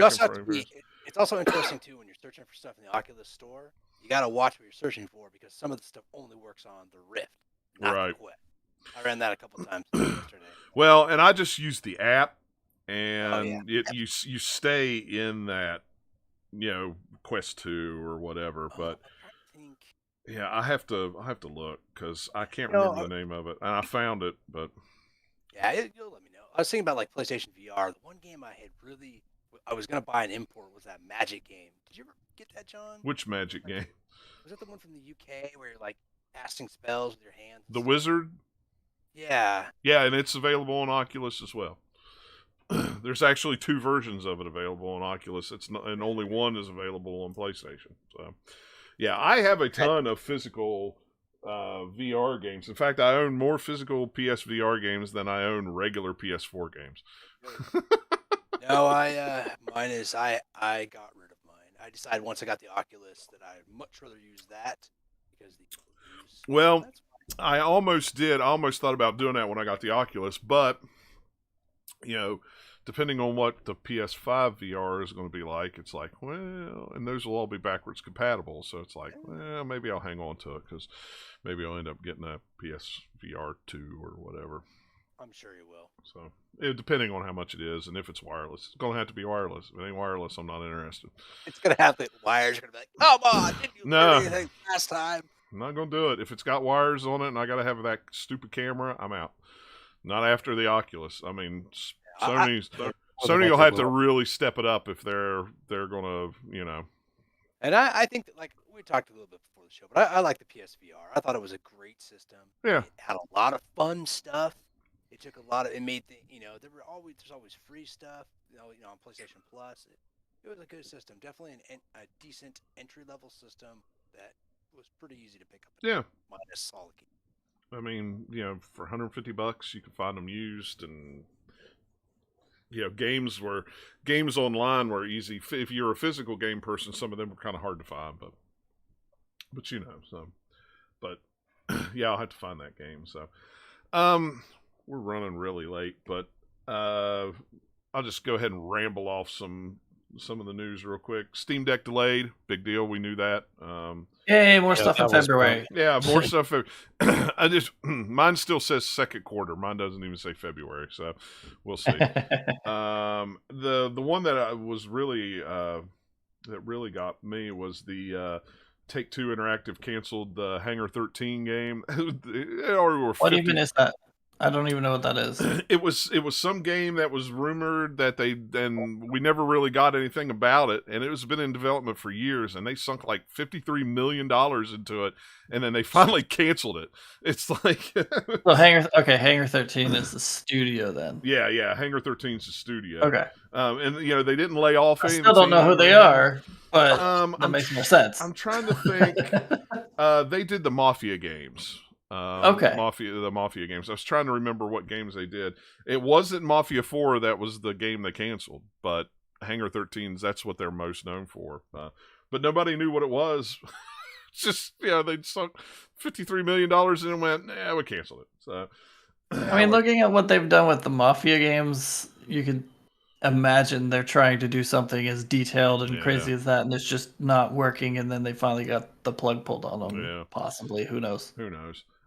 Forza Horizon had the biggest launch of any Microsoft game. I think it was about 4 million people the first week, but now they're already up to, as of the 19th, was over 10 million people. So does that just have played it? Yeah. And downloaded it? Yeah. Yeah, across all platforms, PC, Xbox, Yeah. all of them. So that's by I mean, far, of all the weird, kind of analytic kind of nuggets that were coming out about it, it was like, I forget what exactly it was, but something about it selling a bunch on Steam even. Yeah.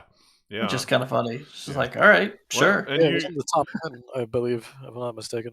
Yeah, and if you look at the certain times of the day, it's usually in the top 5 on Steam with Halo, with active players on at that time. I mean, so and last but not least, I don't know who put this one in here. Dennis, did you put that one in there? Was that? Yeah, I did put that one in there. Yeah. This one doesn't surprise me. Series S estimated to have outsold Series X in several markets. I'm not surprised by this because I've been able to walk into stores and see Series S's. Plus, they're cheaper and they seem to be easier to get a hold of. $200 difference will make a big difference.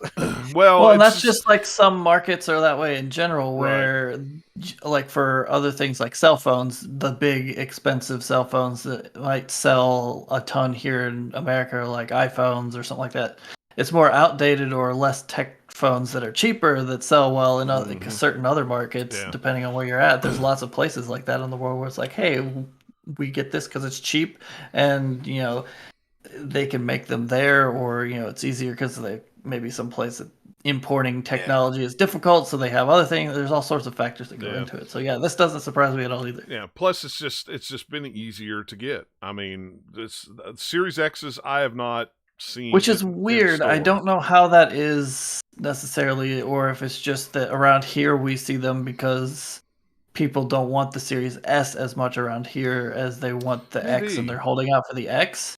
Because they still have expensive stuff in there. It's not like the S is that much different. Yeah. So it couldn't be like, oh wait, we can get the supply chain to make these, but not these. There's still, expensive components going in there. So who knows? I've walked into stores 3 or 4 different times and actually seen them on the shelf. Even walked into GameStops and they're like, "Hey, we got Series S's if you want one." No, I don't. I got an X, but thanks.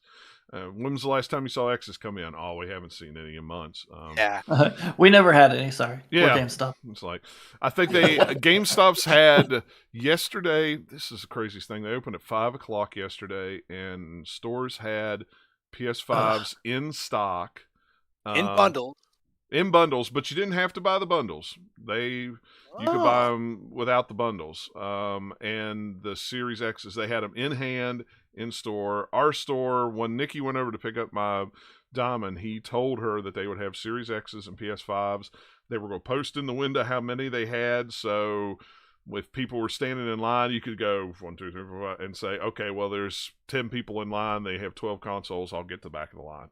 So they actually had them in hand. I haven't talked to anybody that actually went over and bought one, but it's like, if you had a GameStop close to you yesterday, you probably had a pretty good chance of getting one. Yeah, I called a couple of my local ones, and they're like, oh yeah, people have been lining up since 10.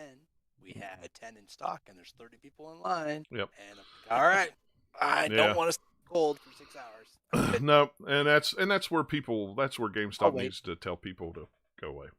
Hey, we've only got 10. What are you standing in line for? Why are you, go to another GameStop and stand in line.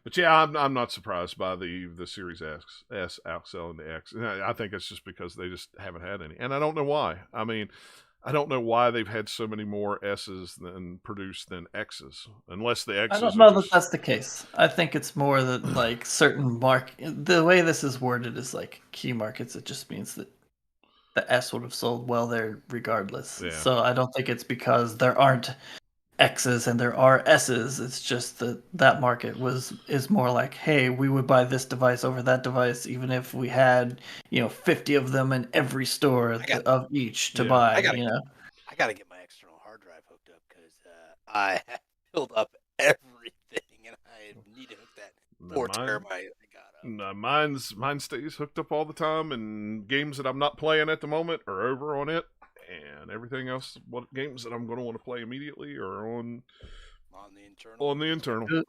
Do the hard drive shuffle. Yep, pretty much. Gotten used to it, so yeah. It's fine. It's no big deal. Done. Yeah, I can't say no to those Game Pass deals. I'm like, oh, I'll play this eventually. I was gonna buy this. It was $30. Oh, it's on Game Pass. Even better. Yep, That's right. But let me tell you, you guys will laugh. I was going to buy the Wolfenstein game, Youngblood, even though the reviews were awful.